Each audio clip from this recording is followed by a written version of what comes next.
Sleep is extremely important, so clear your mind and I'll take it from here. This is the entire history of Apple. Good night. Apple Incorporated, initially known as Apple Computer Incorporated, stands as a global giant in the realm of technology, crafting and distributing a spectrum of consumer electronic software and digital media. Central to its offerings are iconic products like the iPhone, iPad, and Macintosh computer.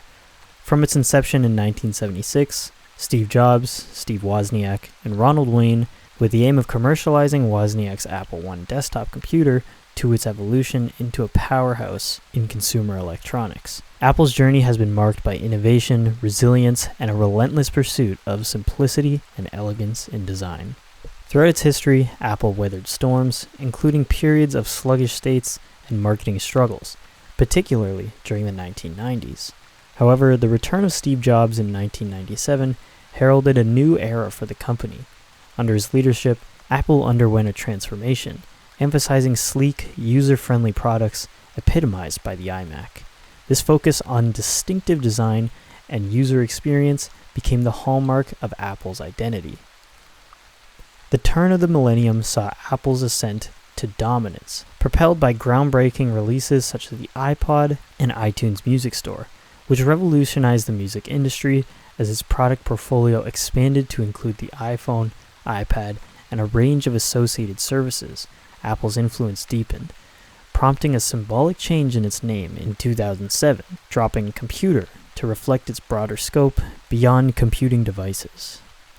By 2015, Apple had claimed the title of the world's most valuable publicly traded company, boasting a market capitalization surpassing the $1 trillion mark. Its revenue soared, driven by the success of its flagship products and the ecosystem of services surrounding them. The company's trajectory continued upward, cementing its status as a leader not only in technology, but also in innovation, design, and brand loyalty. Today, headquartered in Cupertino, California, Apple Incorporated remains at the forefront of technological innovation.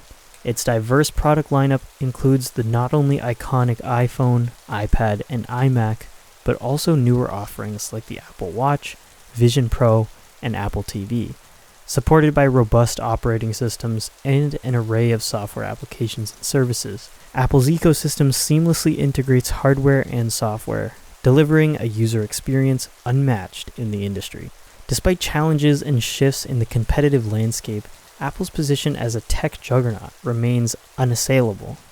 Continuously pushing the boundaries of what's possible, Apple continues to redefine consumer expectations, setting the standard for excellence in the digital age.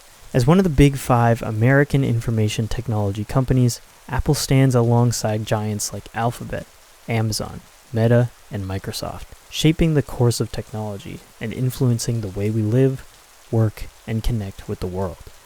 Before we talk about Apple, we need to discuss everything that happened before its inception, especially the two most important people in the company, Steve Jobs and Steve Wozniak, affectionately dubbed the Two Steves, forged their partnership in the early 1970s, catalyzed by their mutual friend Bill Fernandez. Stephen Gary Wozniak came into the world on August 11, 1950, amidst the sun-kissed landscape of San Jose, California. Born to Margaret Louise Wozniak, hailing from Washington State, and Francis Jacob Jerry Wozniak, an esteemed engineer for Lockheed Corporation. Wozniak's upbringing was steeped in a world of innovation and technical prowess.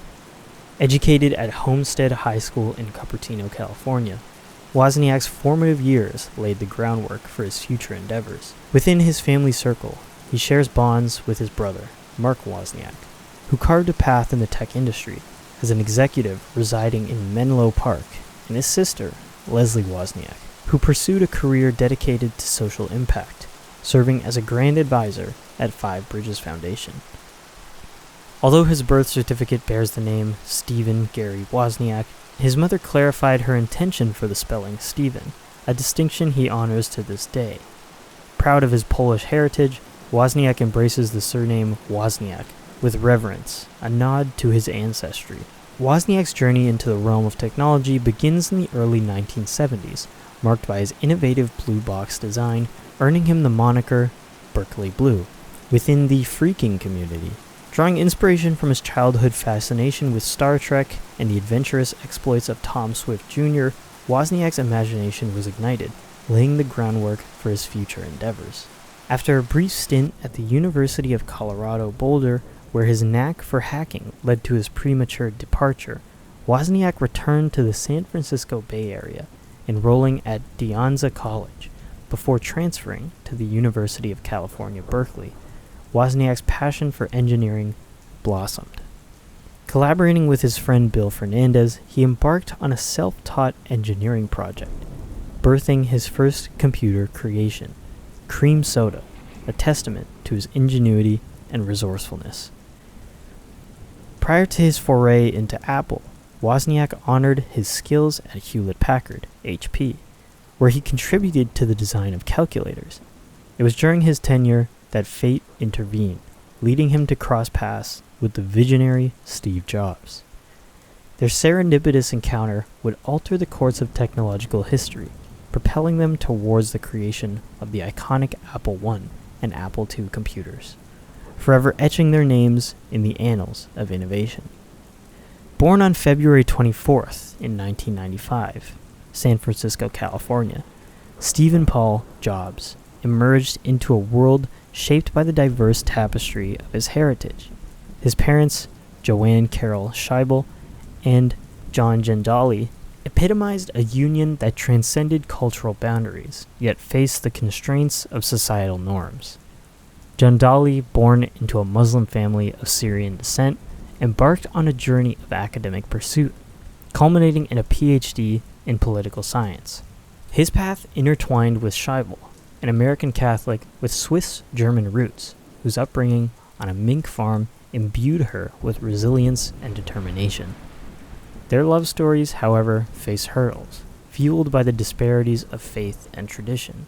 Scheibel's father's apprehension towards Gendali's Muslim background prompted her to navigate the complexities of a closed adoption, concealing her pregnancy and ultimately entrusting her son to Paul Reinhold and Clara Jobs. Paul, a descendant of German ancestry, epitomized the American dream through his journey from a dairy farm in Wisconsin to the decks of the U.S. Coast Guard. His encounter with Clara, an Armenian-American with a penchant for adventure, ignited a partnership built on mutual respect and shared aspirations. Amidst the backdrop of familial bonds and cultural nuances, Steve Jobs embarked on a journey of self-discovery shaped by the nurturing embrace of Paul and Clara Jobs. Their household in Los Altos, California, served as the crucible for Jobs' early years, fostering a spirit of ingenuity and curiosity. Yet, beneath the surface of familial harmony lay the echoes of a tumultuous past. As Clara grappled with the fear of losing her beloved son, and Paul navigated the shadows of his own childhood trauma. From infancy, Jobs' trajectory was marked by a duality of experiences, oscillating between the warmth of familial affection and the challenges of a societal conformity. His unconventional path mirrored his insatiable thirst for knowledge and innovation, a quest propelled by the intersecting realms of humanities and sciences. As he traversed the corridors of Homestead High School, his journey unfolded against the backdrop of Silicon Valley's burgeoning landscape, where he forged connections with kindred spirits like Steve Wozniak. Guided by an eclectic blend of influences, from the countercultural zeitgeist to the teachings of Zen Buddhism, Jobs' odyssey was one of perpetual evolution. From his transformative encounters in India to his formative years at Reed College, each chapter of his life laid the foundation for his future endeavors. His immersion in the realms of technology and spirituality mirrored a quest for transcendence, as he navigated the labyrinth of his own existence with unwavering resolve. As he ventured into the realm of entrepreneurship, Jobs' vision crystallized into the inception of Apple Inc., a testament to his relentless pursuit of innovation and excellence. His partnership with Wozniak, forged amidst a crucible of creative ingenuity, would herald a new era of technological innovation, forever altering the fabric of human interaction.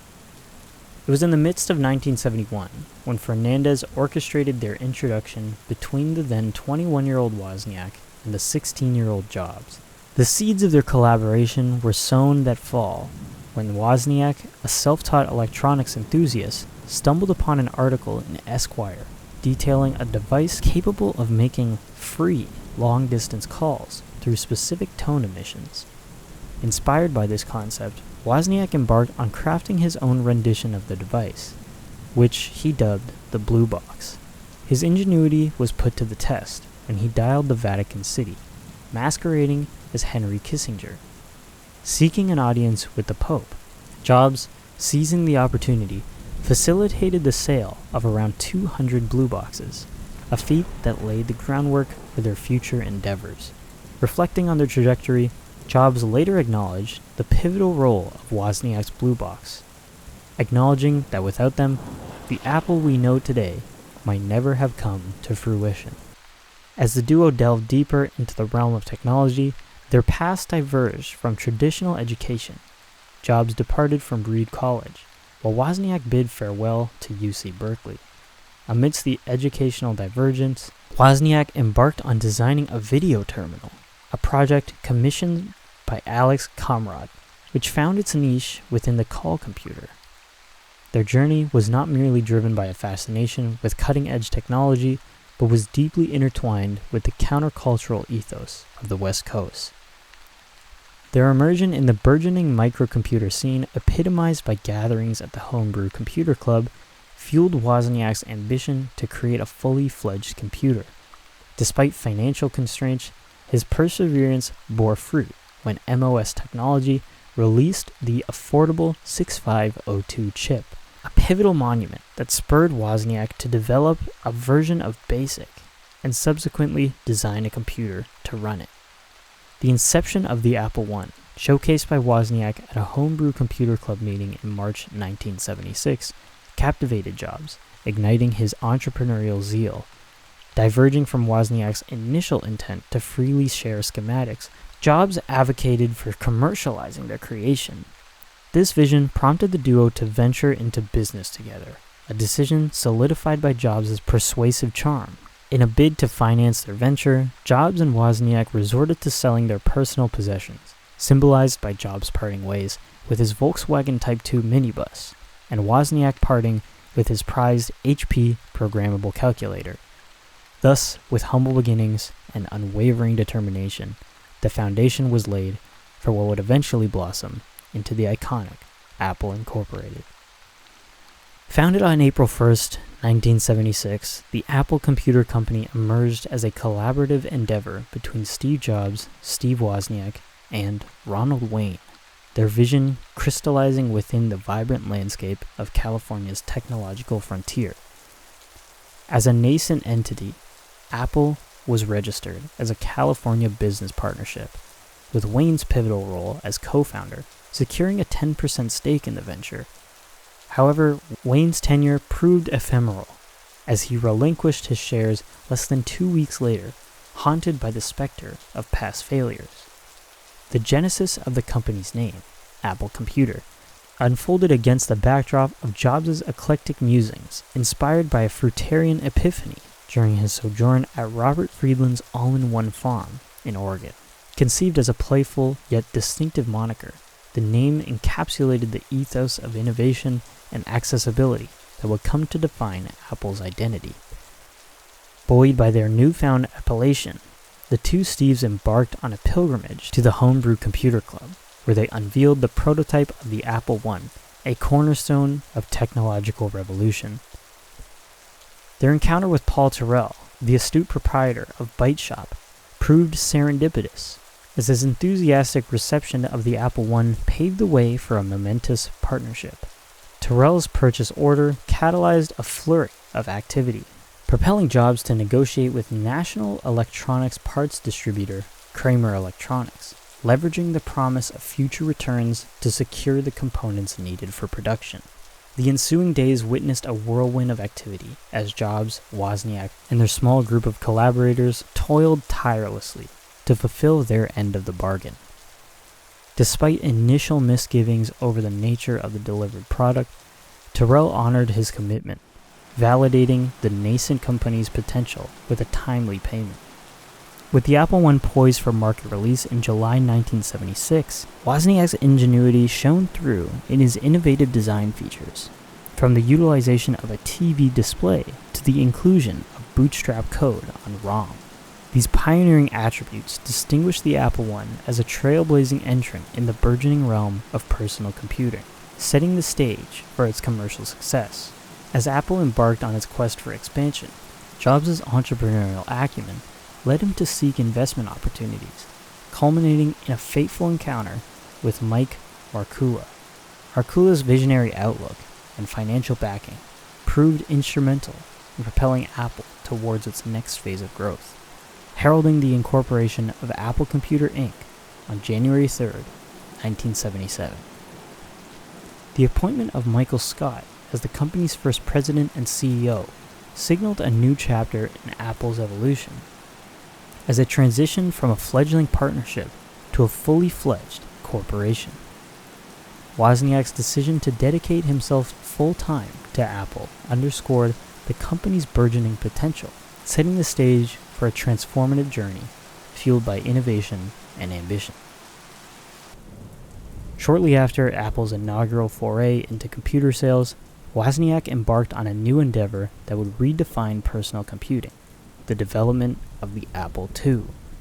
By August 1976, Wozniak had crafted a functional prototype of this groundbreaking machine, signaling the dawn of a new era in technological innovation. The debut of Apple II occurred at the prestigious West Coast Computer Fair on April 16th and 17th, 1977, where Jobs captivated audiences with its revolutionary features. At the heart of Apple II's design philosophy was Wozniak's vision of a compact, reliable, user-friendly, and affordable personal computer. The ethos was echoed in his statement to Byte magazine in May 1977, underscoring the pivotal role of accessibility in shaping the Apple II's development trajectory. With its retail launch on June 10, 1977, priced at $1,298, the Apple II introduced a host of enhancements over its predecessor, most notably a revamped TV interface that facilitated seamless display memory integration. This upgrade facilitated not only text display, but also ushered in a new era of graphical computing, eventually incorporating color. Jobs' unwavering commitment to aesthetic excellence manifested in his insistence on a sleek, well-designed plastic casing and integrated keyboard, setting a new standard for out-of-the-box usability. Industrial designer Jerry Manick was enlisted to realize Jobs' vision, resulting in a minimalist yet elegant exterior that embodied Apple's commitment to innovation. Furthermore, the introduction of the Disk II system in 1978, conceived by Wozniak, revolutionized data storage with its 5.25-inch floppy disk drive, marking a significant leap forward in computing convenience and accessibility. The Apple II's ascension to prominence as a preferred desktop platform for VisiCalc, the pioneering spreadsheet application, catapulted it into the realm of business computing, solidifying its status as a transformative force in the industry. This pivotal moment positioned the Apple II as an indispensable tool for both business professionals and home users alike, cementing its status as a market leader. Alongside contemporaries such as the Commodore PET and the Tandy Corporation TRS-80, the Apple II formed the vanguard of the burgeoning home computer market, earning it a place in the annals of computing history as one of the 1977 Trinity computers. Subsequent iterations, including the Apple IIe and the Apple II GS, sustained its legacy well into the 1990s, with millions of units sold worldwide before its eventual discontinuation in 1993. Despite the success of the Apple II, Apple's leadership felt compelled to expand their footprint in the business computing sphere. Enter the Apple III, envisioned as a formidable contender in the corporate computing arena, poised to rival IBM's dominance. Spearheaded by Wendell Sander and overseen by Jobs himself, the Apple III's project commenced late in 1978. Driven by ambitious aspirations and a commitment to innovation. Officially unveiled on May 19, 1980, the Apple III entered the market with much fanfare, boasting a price range of $4,340 to $7,800, signaling Apple's intent to capture a lucrative segment of the computing market. However, behind the veneer of excitement lurked a series of design flaws that would plague the device and tarnish its reputation. In a departure from convention, Jobs advocated for a cooling mechanism, relying on the chassis to dissipate heat, getting rid of traditional cooling fans. This approach, while novel, proved to be ill-fated, as the insufficient cooling led to rampant overheating issues. The resultant thermal stress caused the integrated circuit chips to disconnect from the motherboard, compromising the device's functionality. Apple's response to customer complaints bordered on the surreal, with representatives advising users to physically jostle their malfunctioning computers in a bid to reseat the dislodged chips. This unorthodox troubleshooting method uncensored the severity of the design flaws plaguing the Apple III. Amid mounting discontent and a deluge of product recalls, Apple endeavored to salvage the reputation of the device with the introduction of a revised model in 1983. However, by this juncture, the damage had been done, with the Apple III's legacy forever marred by its tumultuous journey from conception to market. By August of 1981, Apple had ascended to the upper echelons of the microcomputer industry, potentially overtaking Radio Shack as a frontrunner. With revenues in the first half of the year already surpassing the entirety of the 1980s, $118 million, it was clear that the production capacity constraints were now impending further growth.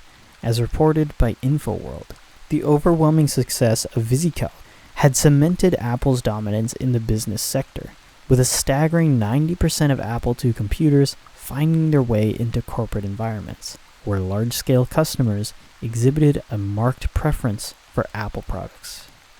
IBM foray into the personal computer market that same month with the introduction of the IBM PC marked a pivotal moment in the industry's landscape. IBM's strategic move was partly motivated by a desire to ensure that only products bearing the esteemed IBM logo graced customers' desks. However, despite IBM's formidable reputation, Apple maintained a slew of advantages. Unlike IBM, which entered the market with limited hardware and software offerings and a modest dealer network, Apple boasted 5 times the number of dealers in the US alone and an established global distribution network. With an installed base of over 250,000 customers, the Apple Roman II enjoyed widespread adoption, supported by a thriving ecosystem of independent developers offering a diverse array of software and peripherals. This stood in stark contrast to the IBM PC, which lacked essential offerings such as databases and was limited to just one word processor. Apple's customers were renowned for their unwavering devotion and loyalty, a sentiment echoed by Byte magazine in 1984. The publication aptly noted that Apple had transcended its status as a mere corporation, embodying the qualities of myth, a testament to its humble beginnings in a garage and its mission to democratize computing power. However, this fervent loyalty sometimes bordered on fanaticism, with customers willing to overlook shortcomings in Apple's products while holding the company to a higher standard than its competitors. Despite its enviable position, Apple faced criticism for its autocratic approach, epitomized by the ill-fated Apple Roman III, which was marred by technical issues and dealer discontent. Apple's response to IBM entry into the market was marked by confidence, as evidenced by a full-page advertisement in the Wall Street Journal, extending a seemingly warm welcome to its new rival. However, Apple's focus on promoting the Apple Roman III came at the expense of neglecting improvements to the Apple Roman II. a strategic misstep that ultimately hindered its competitiveness against the IBM PC.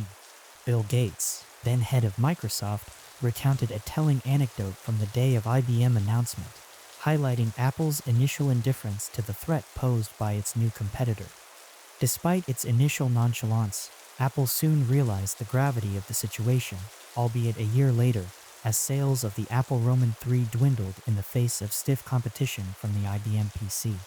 Despite this setback, the Apple Roman II continued to perform admirably, solidifying Apple's status as the leading computer manufacturer in the United States, where it had sold an impressive 7 million units between 1978 and 1982. However, by 1983, the tide had turned, with the IBM PC surpassing the Apple Roman II as the best-selling personal computer. IBM's shrewd maneuvering, including the recruitment of top Apple dealers, further underscored its astute understanding of the market dynamics.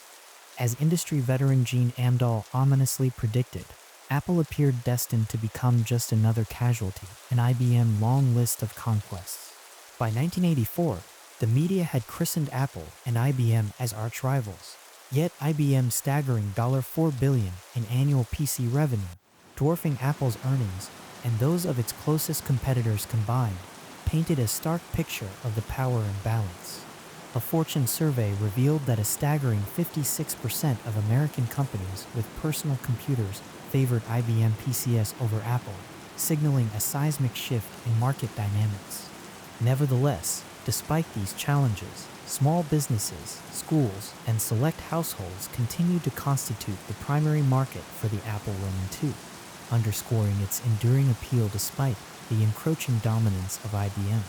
Apple Computer's corporate division had its sights set on the development of the Apple Roman III, representing another step in the evolution of text-based computing. Meanwhile, in a parallel effort, the Lisa team was diligently crafting a revolutionary new machine that would introduce a paradigm shift in user interaction, bringing concepts like mouse, icon, and desktop into the mainstream lexicon of computing. In a strategic move aimed at securing pre-IPO stock options, Apple struck a deal with Xerox, granting them a brief 3-day window of access to the coveted Park Palo Alto Research Center facilities. This visit proved pivotal, as it inspired a wave of fresh ideas that would lay the groundwork for Apple's inaugural foray into GUI graphical user interface computing, the Apple Lisa. The initial manifestation of Apple's WIMP windows, icons, menus, pointer interface was a rudimentary floppy disk system, enabling users to spatially manipulate files within a digital environment. Following extensive rounds of usability testing and refinement, Apple unveiled the Lisa interface, characterized by its intuitive use of windows and icons, marking a significant departure from the conventional text-based computing experience. In 1983, the Apple Lisa made its grand debut, accompanied by a hefty price tag of $9.95 equivalent to $30,600 in 2023. However, despite its technological prowess, the Lisa struggled to gain traction in the corporate arena, primarily due to its prohibitive cost, which limited its appeal among businesses. By 1984, amidst IBM's pervasive influence, computer dealers began viewing Apple as the primary contender, offering a distinct alternative. Some dealers even actively promoted Apple products as a means to diversify away from the dominant PC market. In October 1983, Apple unveiled the Macintosh 128K to the press, accompanied by an extensive 18-page brochure distributed in December. The Macintosh's grand entrance was marked by a groundbreaking television commercial titled 1984, directed by Ridley Scott and broadcasted during Super Bowl Roman 18 on January 22, 1984. This $15 million commercial, considered a masterpiece and a watershed event, drew inspiration from George Orwell's dystopian novel 1984. It depicted a heroine heralding the arrival of the Macintosh to liberate humanity, concluding with the iconic line, "On January 24th, Apple Computer will introduce Macintosh, and you'll see why 1984 won't be like 1984. With a retail price of $2,495, the Macintosh officially hit the shelves on January 24, 1984, bundled with showcase applications, MacWrite and MacPaint. At Apple's annual shareholders meeting, held in the Flint Auditorium on the same day, Steve Jobs delivered an emotionally charged introduction of the Macintosh to an ecstatic audience. Having overseen the project since 1981, Jobs took the reins from early Apple employee Jeff Raskin and engineer Andy Hertzfeld, who initiated the design and development. Despite initial acclaim and robust sales, the Macintosh encountered challenges due to its radical departure from conventional computing. Its GUI-centric design necessitated a complete overhaul of existing applications, leading to a dearth of software initially. Microsoft's Multiplan and Word eventually made the transition, but the Macintosh Office Suite, introduced in 1985 alongside the infamous Lemmings ad, failed to gain traction. Apple's marketing strategies, including buying all 39 advertising pages in a post-election edition of Newsweek, and the Test Drive a Macintosh promotion aimed to bolster sales. However, logistical challenges and backlash from dealers led to a price increase. This period also saw the emergence of Mac evangelism, spearheaded by Apple employee Guy Kawasaki. By the onset of 1985, the Macintosh's inability to surpass the IBM PC sparked a contentious power struggle between Steve Jobs and CEO John Sculley. Recruited by Jobs himself 2 years prior with the now famous pitch, "Do you want to sell sugar water for the rest of your life, or come with me and change the world?" Sculley and Jobs harbored divergent visions for the company's future. While Sculley leaned towards open architecture computers like the Apple Roman II, targeted at education, small business, and home markets less susceptible to IBM dominance, Jobs championed the closed architecture Macintosh as a formidable contender in the business arena against the IBM PC.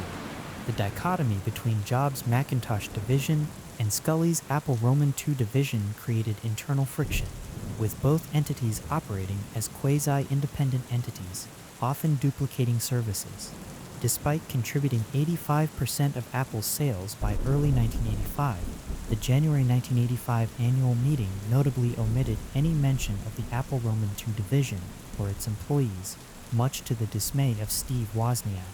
Feeling disheartened by the company's trajectory, Wozniak departed from active employment at Apple in spring 1985, divesting most of his stock holdings but maintaining an amicable relationship with the company, representing Apple at various events over the years. Wozniak's post-Apple endeavors began with the establishment of CL9 in 1985, culminating in the creation of the Core, the world's first programmable universal remote control, 2 years later. Despite his departure, Wozniak remained engaged with Apple, continuing as a shareholder and maintaining cordial ties with his former colleagues. Meanwhile, tensions between Jobs and Sculley reached a crescendo in April 1985 when Sculley relieved Jobs of his position as the general manager of the Macintosh division. Jobs, refusing to yield to Sculley's authority, attempted to orchestrate a coup against him, ultimately leading to his own ousting from Apple. Jobs resigned in September 1985, taking several Apple employees with him to establish Next Inc. At Next, Jobs pursued a vision of building futuristic computers powered by the Unix-derived NextStep operating system. While Next computers didn't achieve widespread commercial success due to their premium pricing, they left an indelible mark on the computing landscape. NextStep eventually evolved into Mac OS X and played a pivotal role in the development of the World Wide Web. Let's take a quick break from Apple to go a little bit more into depth on Next and Steve Jobs' role within the company. After departing from Apple in 1985, Steve Jobs embarked on a new venture by founding Next Inc. with an initial investment of $7 million. However, within a year, financial challenges loomed as Next struggled to attract venture capital without a tangible product on the horizon. In a fortuitous turn, Jobs caught the attention of billionaire Ross Perot, who made substantial investments in the company, providing a much-needed lifeline. The debut of the Next computer marked a pivotal moment in Jobs' career, characterized by a grandiose gala launch event held at the Louise M. Davies Symphony Hall in San Francisco on October 12, 1988. This event was heralded as Jobs' comeback, showcasing the next computer amid a multimedia extravaganza. Notably, Steve Wozniak remarked that during his tenure at Next, Jobs seemed to be regaining his focus and direction. Released in 1990, the Next workstations boasted cutting-edge technology and were priced at $9 to $9.99, targeting the education sector. Despite its technological prowess, akin to the Apple Lisa, the Next workstation struggled to gain traction due to its prohibitive cost.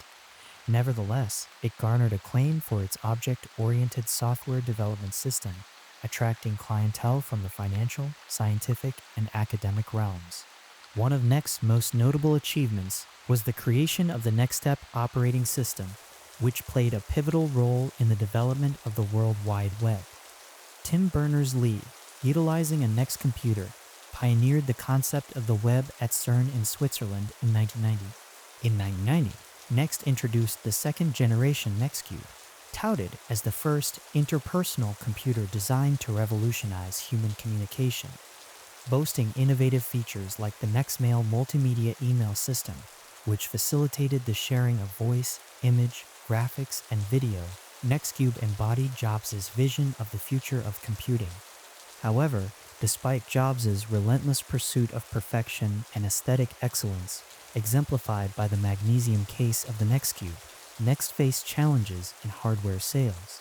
Consequently, in 1993, after modest sales figures, Next pivoted towards software development with the release of Next to Pintle, marking a significant shift in the company's focus. Next fortunes took a positive turn in 1994 when the company reported its first annual profit of $103 million. Subsequently, in 1996, Next Software, Inc.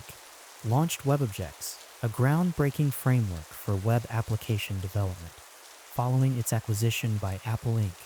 In 1997, WebObjects played a pivotal role in powering major Apple services, such as the Apple Store, Mobilean, and the iTunes Store. Meanwhile, under Scully's leadership, Apple underwent a significant reorganization, consolidating sales and marketing and separating product operations and development. Despite initial marketing challenges, the Macintosh brand flourished, propelled by its innovations in desktop publishing and partnerships with Adobe Systems, which introduced groundbreaking products like the laser printer and Adobe PageMaker.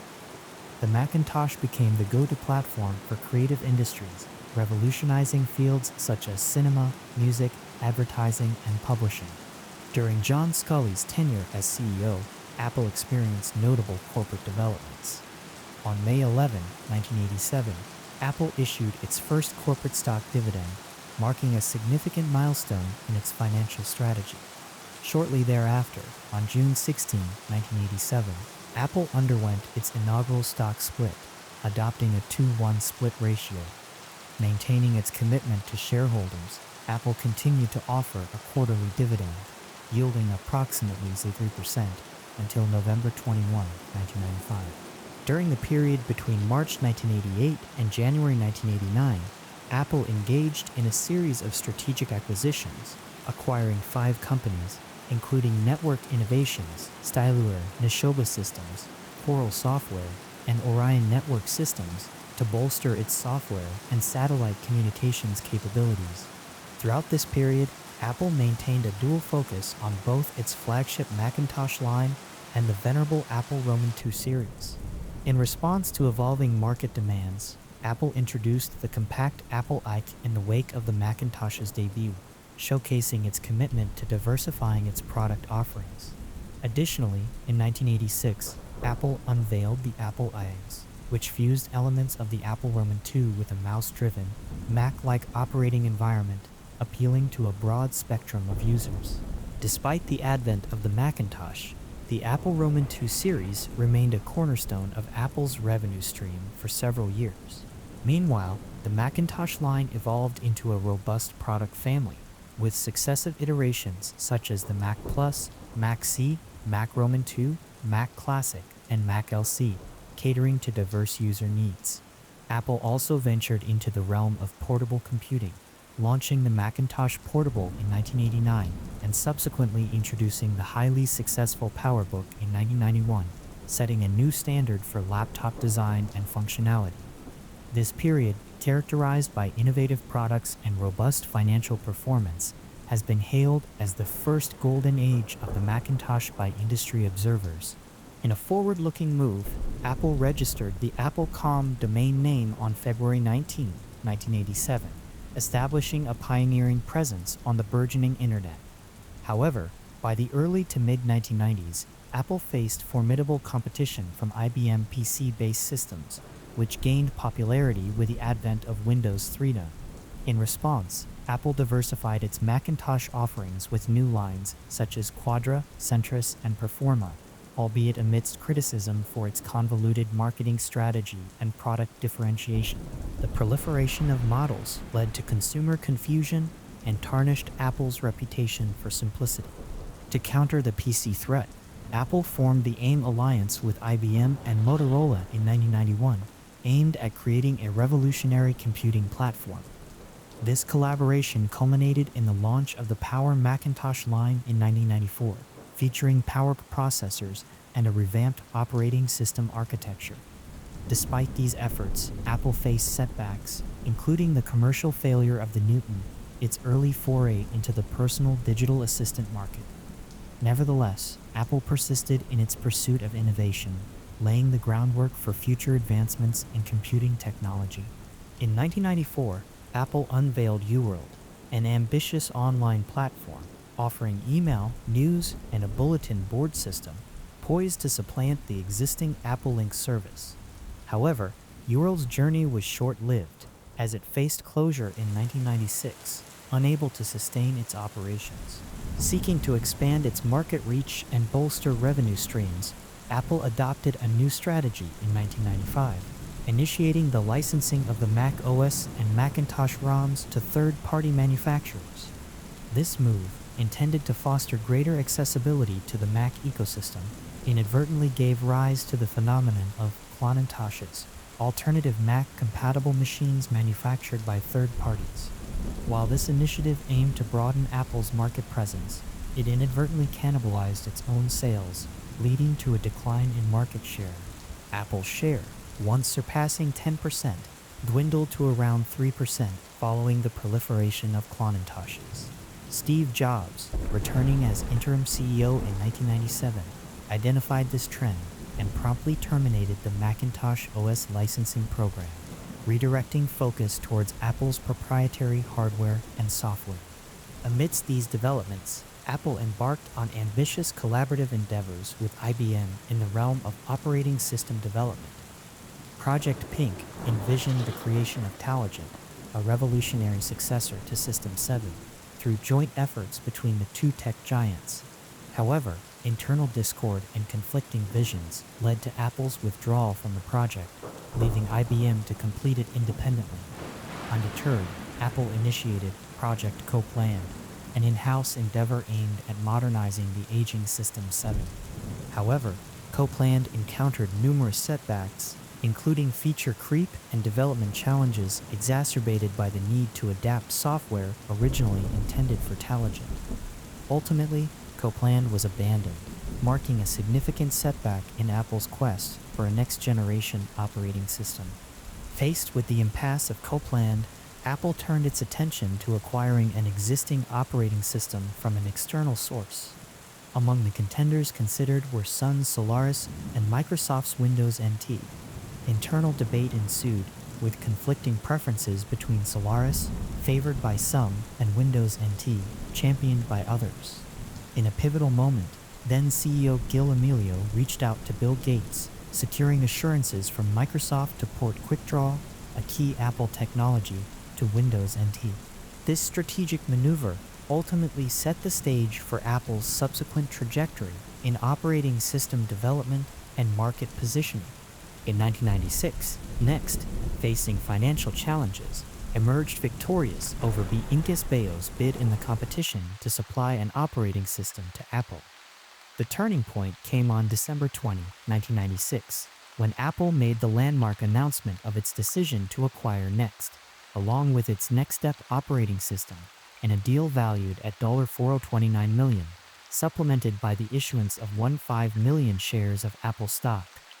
This acquisition marked the triumphant return of Steve Jobs to the helm of Apple's management, marking his first official involvement since his departure in 1985. Importantly, the innovative technology pioneered by NeXT served as the cornerstone for the development of the revolutionary Mac OS X operating system, ushering in a new era of computing for Apple and its users. On July 9, 1997, Apple's board of directors made the decision to remove Gil Amelio from his position as CEO. Fred D. Anderson briefly took the reins as head of the directors and promptly secured short-term working capital from banks in July 1997. In August 1997, Steve Jobs stepped into the role of interim CEO, initiating a crucial restructuring of the company's product lineup. Over time, Jobs assumed the CEO position officially, serving from January 2000 until August 2011. Sadly, on August 24, 2011, Jobs resigned as Chief Executive Officer of Apple due to his ongoing battle with pancreatic cancer, which eventually claimed his life on October 5, 2011. On November 10, 1997, Apple unveiled a groundbreaking innovation. The Apple Store, an online retail platform powered by the WebObjects application server acquired through the NeXT acquisition. This direct sales outlet was closely linked to a new build-to-order manufacturing strategy, marking a significant shift in Apple's approach to retail and distribution. Another pivotal moment came at the 1997 Macworld Expo, where Jobs announced a groundbreaking partnership with Microsoft. This agreement included a commitment from Microsoft to release Microsoft Office for Macintosh over a 5-year period, along with a substantial $150 million investment in Apple. The long-standing legal dispute over potential patent infringements by Windows was also settled. As part of the deal, Internet Explorer would be shipped as the default browser for Macintosh, although users retained the option to choose their preferred browser. During his address to the audience, Jobs emphasized the importance of moving forward collaboratively, acknowledging that Apple's success depended on its ability to deliver exceptional products and services. He stressed the need to let go of the notion that Apple's success required Microsoft's failure, advocating instead for a mutual focus on excellence. This marked a shift away from the competitive mindset that had characterized the relationship between the two tech giants. The day before this historic announcement, Apple's market capitalization stood at $246 billion, with quarterly revenues of $17 billion and cash reserves of $12 billion, while the $150 million investment from Microsoft was largely symbolic in financial terms. Apple's CFO, Fred Anderson, outlined plans to utilize the additional funds to bolster key areas such as education and creative content, Mac, iBook, and Power Mac G4. With the termination of Apple's licensing of its operating system to third-party computer manufacturers, Steve Jobs, in one of his initial moves as the newly appointed acting CEO, spearheaded the development of the iMac. This strategic move bought Apple valuable time for restructuring. The original iMac, unveiled in a striking translucent plastic design, ingeniously integrated a CRT display and CPU into a single streamlined unit. Its introduction marked a significant turning point for Apple, garnering immense popularity with sales exceeding 1 million units annually. The iMac's success not only revitalized Apple's presence in the media and public eye, but also signaled the company's renewed focus on product design and aesthetics. In 1999, Apple introduced the Power Mac G4, featuring the Motorola-made Power 74 processor, equipped with a groundbreaking 128-bit instruction unit known as AltiVec. This flagship processor line elevated Apple's computing capabilities to new heights. Concurrently, Apple unveiled the iBook, its inaugural consumer-oriented laptop. Noteworthy for being the first Macintosh to support wireless LAN via the optional airport card, the iBook played a pivotal role in popularizing wireless LAN technology for computer networking, adhering to the 802.11b standard. Mac OS X, Apple's headquarters on Infinite Loop in Cupertino, California. In a landmark move in 2001, Apple introduced Mac OS X, a revolutionary operating system rooted in Next Step and incorporating elements of the FreeBSD kernel. Tailored for both consumer and professional users, Mac OS X combined the stability, reliability, and security of Unix with a completely revamped user interface. To facilitate a smooth transition, the new operating system allowed users to run Mac OS 9 applications within the classic environment. Additionally, Apple's Carbon API provided developers with tools to adapt Mac OS 9 software to leverage Mac OS X's advanced features, ensuring compatibility and a seamless user experience. Retail stores. Apple Store interior. Amid widespread speculation, Apple announced plans in May 2001 to launch a series of retail stores strategically positioned in major U.S. computer markets.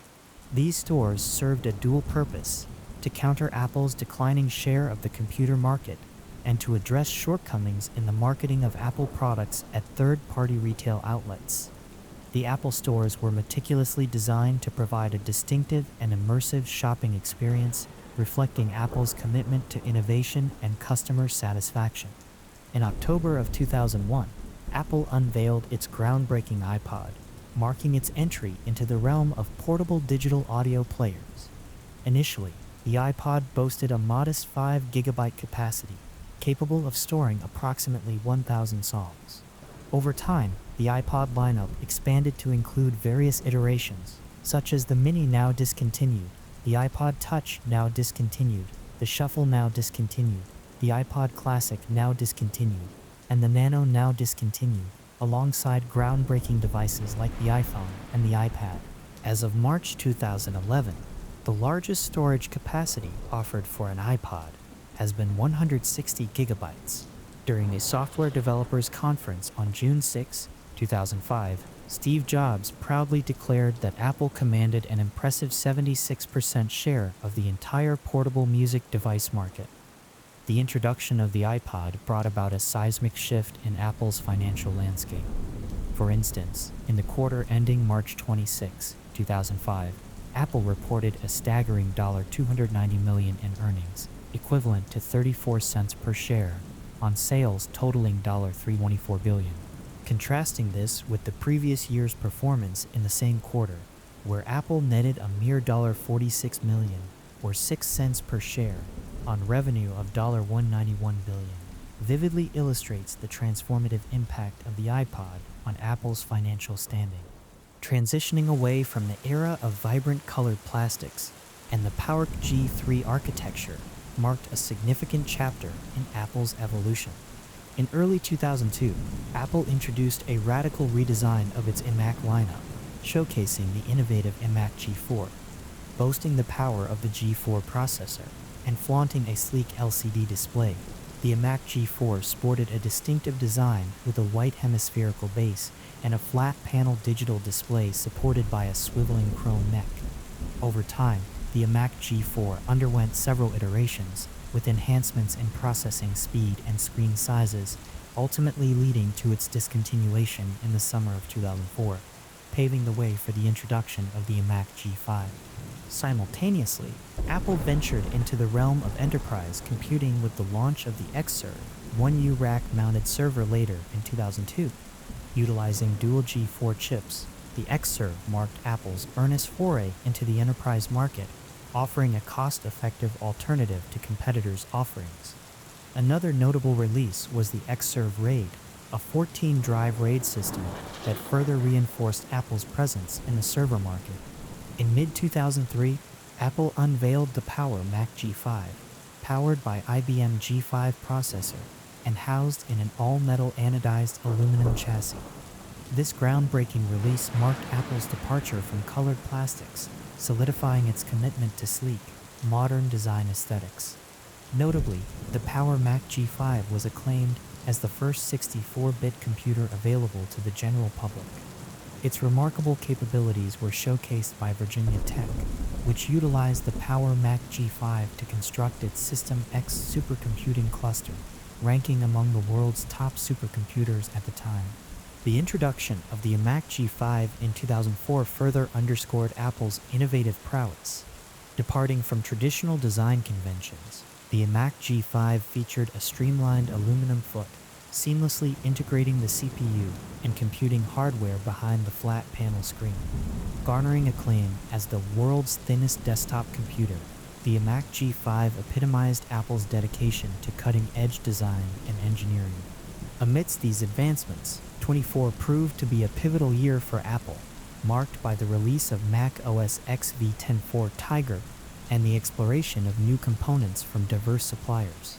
Noteworthy product launches during this period included the iPod Video, iPod Classic, iPod Touch, and iPhone, reflecting Apple's expanding product portfolio and growing influence in the consumer electronics market. Despite the success of Apple's PowerBook and iBook models, leveraging the G4 architecture, the company faced limitations in power efficiency and thermal management with IBM Power G5 processor. However, Apple persisted in its pursuit of innovation, culminating in the release of the Power Mac G5 Dual in October 2005, featuring a dual-core processor configuration that elevated performance and efficiency. This groundbreaking release showcased Apple's relentless commitment to pushing the boundaries of technological innovation. Expanding its retail presence beyond the borders of the United States, Apple embarked on a global journey with the inauguration of its first international Apple Store in Tokyo's vibrant Ginza district in late 2003. This momentous occasion marked the beginning of Apple's venture into overseas markets, setting the stage for a wave of store openings across the globe. Following its successful debut in Tokyo, Apple swiftly expanded its footprint in Japan, unveiling a store in Osaka in August 2004, followed by openings in Nagoya, Shibuya district of Tokyo, Fukuoka, Sendai, and Sapporo in subsequent years. The establishment of these stores not only catered to the growing demand for Apple products in Japan, but also solidified the brand's presence in key urban hubs across the country. Venturing into Europe, Apple made a grand entrance with the inauguration of its flagship store on Regent Street in London in November 2004. This iconic store served as a beacon of innovation and creativity, attracting tech enthusiasts and Apple aficionados from far and wide. The momentum continued with the opening of stores in prominent locations, such as the Bullring Shopping Centre in Birmingham and the Blue Water Shopping Centre in Dartford, Kent, further expanding Apple's reach across the United Kingdom. In Canada, Apple made its mark with the launch of its inaugural store at the Yorkdale Shopping Centre in North York, Toronto, in the middle of 2005. This strategic move underscored Apple's commitment to catering to diverse consumer demographics and establishing a strong foothold in the Canadian retail landscape. Continuing its expansion spree, Apple extended its presence in the UK with the inauguration of stores in Meadowhall, Sheffield, and the Trafford Centre, Manchester, in 2005. These additions further bolstered Apple's retail network in the UK, offering customers unparalleled access to the latest Apple products and immersive retail experiences. In a bid to capture niche markets and enhance accessibility, Apple introduced mini stores in October 2004, starting with the unveiling of a store at Stanford Shopping Center in Palo Alto, California. These compact stores, occupying half the square footage of standard stores, catered to regions where demand might not necessitate a full-scale retail outlet, ensuring that Apple products remained within reach of consumers worldwide. Apple delved into the realm of web-based services with the introduction of iTools in 2000, offering users a suite of complementary online tools. Among these tools were an email service, internet greeting cards dubbed iCards, a website review platform known as iReview, and kid-safe features aimed at safeguarding children from inappropriate online content. However, due to lackluster reception, the latter two services, iReview and KidSafe, were discontinued. iCards and the email service were later integrated into Apple's subscription-based Mac service, which debuted in 2002. This transition marked a shift towards a more comprehensive online offering, catering to users' evolving needs in the digital landscape. However, in a strategic move to pave the way for innovation and improvement, Apple decided to discontinue Mac in mid-2008, making room for the launch of Mobile. Coinciding with the release of the iPhone 3G, Mobileum was unveiled as the successor to Mac, retaining its annual subscription model priced at $99. Mobileum introduced revolutionary push services, enabling seamless synchronization of emails, contacts, and calendar updates to users' iPhones in real time. Despite its promising features, Mobileum faced challenges upon its release, encountering downtime and delays that stirred controversy among users. To mitigate the impact, Apple extended existing Mobileum subscriptions by 30 days, offering a gesture of goodwill to affected customers. In a bid to refine its online ecosystem, Apple announced iCloud at the Worldwide Developers Conference WWDC in June 2011. This next-generation service retained many core features of Mobileum, while introducing new functionalities such as Find My Mac, eTunes Match, Photo Stream, Documents and Data Backup, and iCloud Backup for iOS devices. However, to align with the evolving technological landscape, iCloud required iOS 5 and OS X 10.7 Lion, ensuring compatibility with the latest Apple devices and operating systems. The launch of the iTunes Music Store in April 23 marked a significant milestone in digital music consumption, with a remarkable 2 million downloads recorded within the first 16 days. Initially exclusive to Macintosh users, the iTunes application facilitated music purchases, with Windows support being added in October 2003. However, due to licensing constraints, the Music Store was initially limited to the United States. Expanding its reach beyond borders, Apple introduced the iTunes Music Store to the United Kingdom, France, and Germany in June 2004, followed by a European Union version in October of the same year. Although initially unavailable in the Republic of Ireland due to regulatory challenges, it eventually became accessible there in January 2005. The expansion continued with the introduction of the store to Canada in December 2004, and to Denmark, Norway, Sweden, and Switzerland on May 10, 2005. Milestones in the store's history punctuated its growth trajectory, such as the sale of the 200 millionth song to Ryan Electman from Belchertown, Massachusetts, on December 16, 2004, featuring U2's The Complete U2. Within a short span, Apple achieved another significant milestone by selling its 300 millionth song on March 2, 2005. The momentum continued with the sale of the 500 millionth song on July 17, 2025, reflecting an accelerating annualized rate exceeding 500 million songs. Expanding its global footprint, the iTunes Store made its debut in Australia on October 25, 2005, offering a diverse range of music, albums, music videos, and Pixar short films. The store's success soared further, culminating in the sale of its 1 billionth song on February 23, 2006. With the evolution of its offerings, the iTunes Music Store rebranded as the iTunes Store on September 12, 2006, coinciding with the introduction of video content, including TV shows and movies. The subsequent years witnessed remarkable growth, with over 2 billion songs sold since iTunes' inception, including 1.2 billion songs sold in 2006 alone. Moreover, the introduction of downloadable TV and movie content further enriched the user experience, with 50 million TV episodes and 1.3 million movies downloaded to date. In early 2010, Apple celebrated yet another milestone with the 10 billionth song downloaded from the iTunes Store, underscoring its enduring impact on the digital entertainment landscape.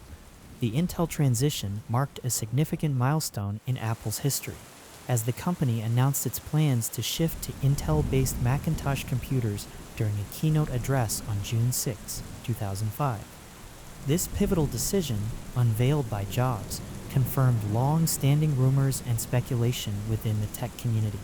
Jobs revealed that Apple had been covertly developing versions of Mac OS X for both PowerPC and Intel processors over the preceding 5 years, indicating meticulous planning behind the scenes. The transition to Intel processor systems was projected to span until the end of 2007, reflecting the complexity and scope of the undertaking. Speculation about cross-platform compatibility had been fueled by Mac OS X's foundation on OpenStep, an operating system with multi-platform availability. Furthermore, Apple's Darwin, the open-source framework underlying Mac OS X, was adaptable to Intel's x86 architecture.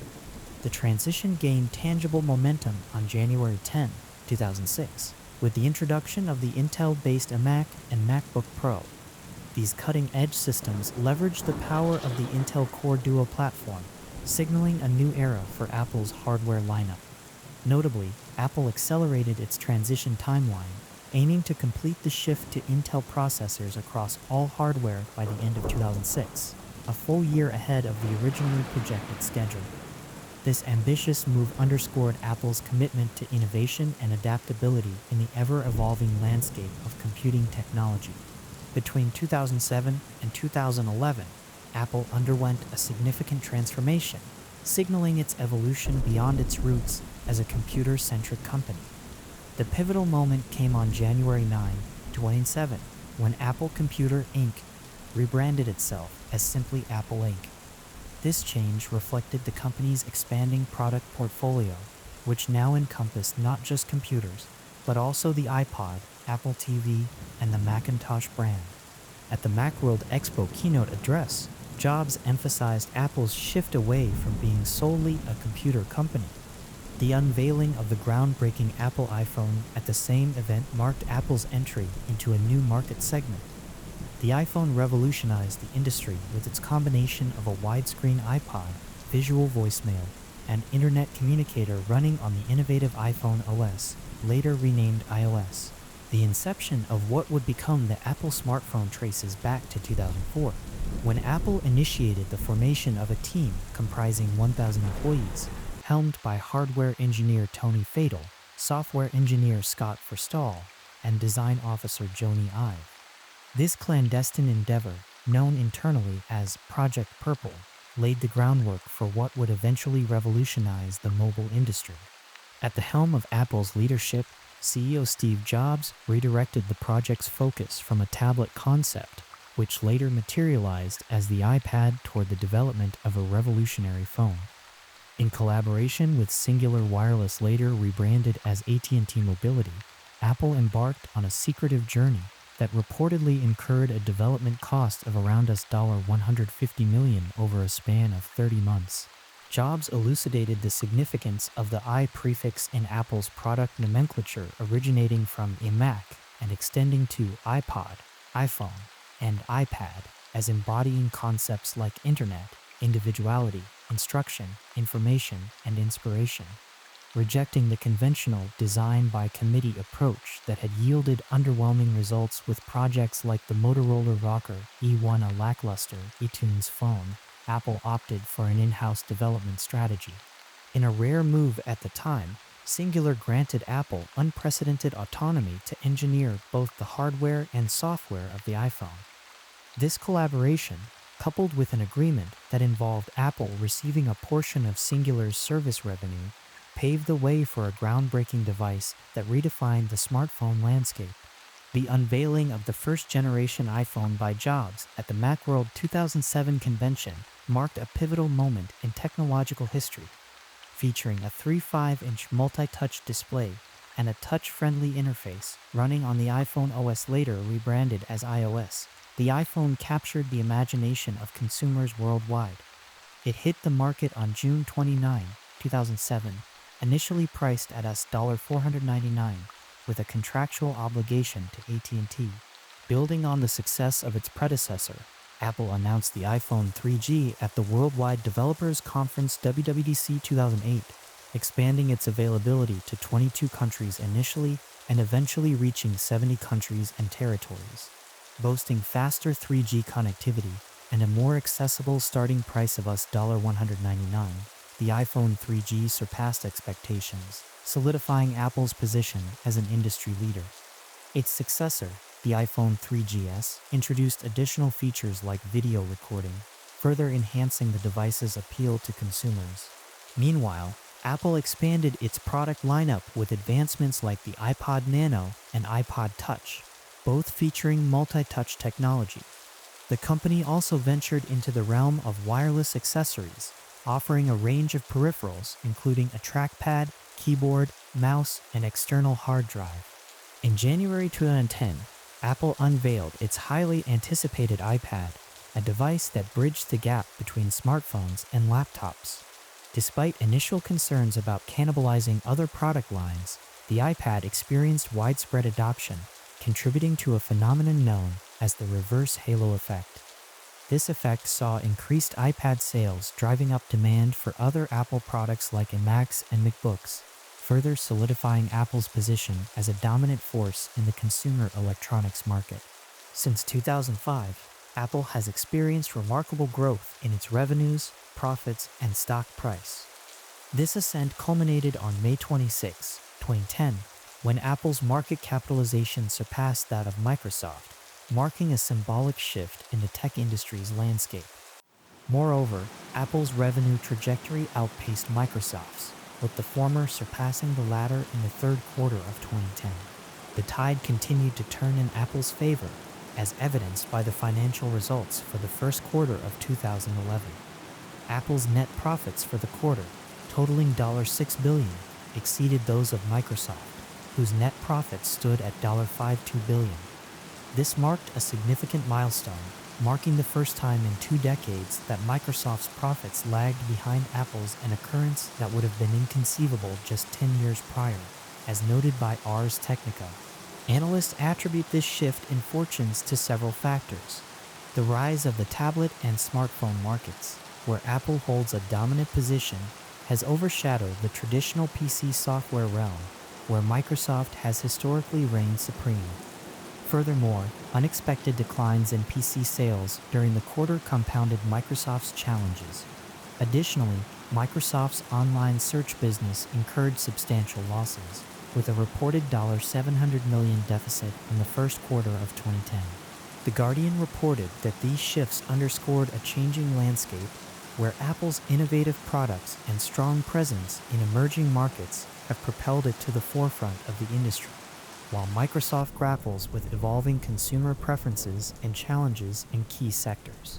Beginning in 2005, Apple experienced a remarkable trajectory of growth across its product portfolio, revenues, and stock valuation. This period saw significant milestones and strategic shifts that reshaped the company's direction and product lineup. On March 2, 2011, Apple unveiled the highly anticipated second-generation iPad, the iPad 2. This iteration introduced several notable enhancements, including front and rear-facing cameras, along with 3 new apps: Camera, FaceTime, and Photo Booth, that leveraged these new features.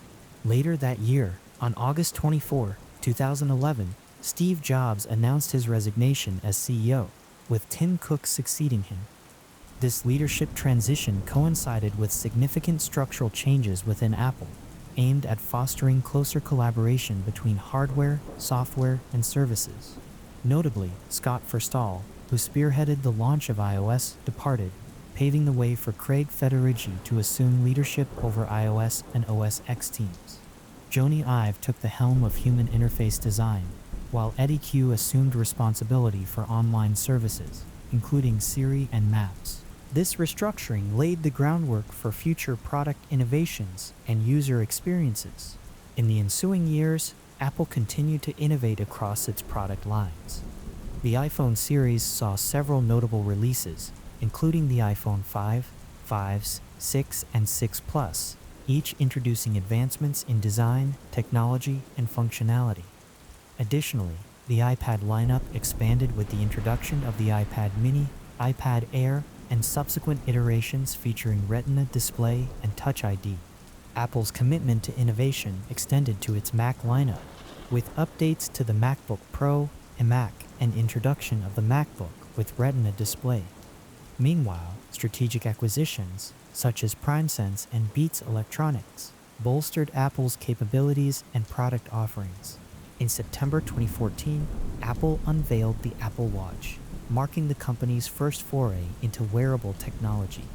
Despite receiving mixed reviews, the Apple Watch represented a significant milestone in Apple's product evolution.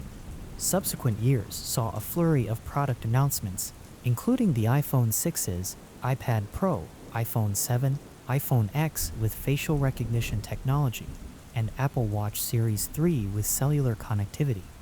These releases underscored Apple's commitment to pushing the boundaries of innovation and delivering cutting-edge technology to consumers. The unveiling of the iPhone XS, iPhone XS Max, iPhone XR, and Apple Watch Series 4 in 2018 showcased Apple's continued focus on advanced features, enhanced user experiences, and groundbreaking design. However, amidst its technological advancements, Apple faced challenges, including security concerns such as the reported insertion of chips into Supermicro servers, potentially compromising the security of various companies, including Apple. Despite these challenges, Apple remained at the forefront of innovation, introducing groundbreaking products and setting new benchmarks for the tech industry. On September 20, 2019, Apple introduced the iPhone 11 series, featuring the iPhone 11 Pro, the first iPhone to boast 3 cameras, signaling Apple's ongoing commitment to pushing the boundaries of innovation and excellence. In June of 2020, during the inaugural Virtual Worldwide Developers Conference WWDC, CEO Tim Cook made a significant announcement regarding the transition from Intel processors to Apple Silicon in Mac computers. September of the same year marked the introduction of the iPhone 12 series, including the iPhone 12, 12 Pro, and 12 Pro Max, notable for being the first iPhones to support 5G connectivity. In November 2020, Apple launched its inaugural lineup of Mac computers powered by Apple Silicon. This included the Mac Mini, MacBook Air, and MacBook Pro, all featuring the groundbreaking M1 chip, which builds upon the foundation laid by the A14 Bionic chip. Moving into April 2021, Apple continued its innovation streak with the release of the M1-powered iPad and the colorful M1-powered iMac, reminiscent of the iconic iMacs from 1999. Additionally, Apple introduced the iPhone 12 in a vibrant purple hue and unveiled AirTag, a GPS tracking device leveraging Apple's Find My network. Following its tradition of annual iPhone releases, Apple introduced the iPhone 13 and iPhone 13 Pro in September 2021, followed by the iPhone 14 and iPhone 14 Pro in 2022. Notably, the iPhone 14 Pro introduced a revolutionary design change by replacing the notch with a dynamic island, allowing for enhanced screen space while retaining Face ID functionality. In 2022, Apple made further strides in its Mac lineup by announcing the first Macs equipped with the cutting-edge M2 chip. Additionally, a new sub-series of the Apple Watch, named Apple Watch Ultra, was unveiled, boasting enhanced performance tailored for outdoor activities. March 2023 witnessed the launch of Apple Pay Later, a buy now, pay later service offered to Apple Wallet users. This innovative program enables users to apply for loans ranging from $50 to $1,000 for online or in-app purchases, with repayments spread over 4 installments across 6 weeks, all without incurring interest or fees. Lastly, in November 2023, Apple reached a $25 million settlement with the U.S. Department of Justice in response to allegations of discriminatory hiring practices. The settlement addressed concerns regarding undisclosed job opportunities and preferential treatment in hiring processes, underscoring Apple's commitment to fostering a fair and inclusive workplace environment. In May of 2022, a trademark application was lodged for Realityos, an operating system purportedly tailored for virtual and augmented reality headsets. Initially mentioned back in 2017, reports from Bloomberg suggest that the headset could potentially hit the market as early as 2023. Furthermore, insider leaks suggest that this innovative device will incorporate iris scanning technology for streamlined payment authorization and account access verification. On June 18, 2022, a milestone moment occurred as the Apple Store located in Towson, Maryland became the first establishment of its kind in the United States to unionize. Employees at this store voted to join the International Association of Machinists and Aerospace Workers, marking a significant development in the labor landscape within the tech giant. Fast forward to July 7, 2022, Apple introduced a security enhancement known as Lockdown Mode to its macOS 13 and iOS 16 operating systems. This proactive measure was in direct response to earlier revelations regarding the Pegasus spyware, fortifying security measures to safeguard high-risk users against targeted zero-day malware attacks. March of 2023 saw the launch of Apple Pay Later, a novel buy now, pay later service extended to Apple Wallet users. This innovative program allows users to request loans ranging from $50 to $1,000 for online or in-app purchases, with repayment facilitated through 4 installments spread over a 6-week period, all without incurring any interest or fees. In November 2023, Apple found itself embroiled in a legal matter, agreeing to a $25 million settlement in response to allegations of discriminatory hiring practices levied by the U.S. Department of Justice. The allegations suggested that Apple favored foreign workers over U.S. citizens by advertising certain job positions exclusively to foreign recruits, thereby violating fair employment standards.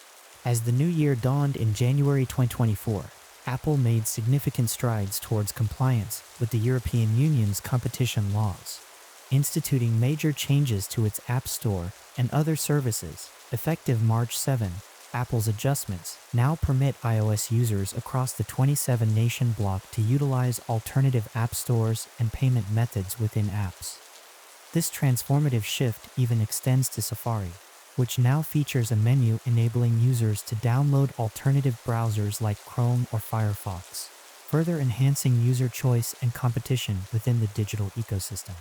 Alright, as of the creation of this video, that's pretty much everything that has happened at Apple to this date. But if you aren't asleep yet, don't worry.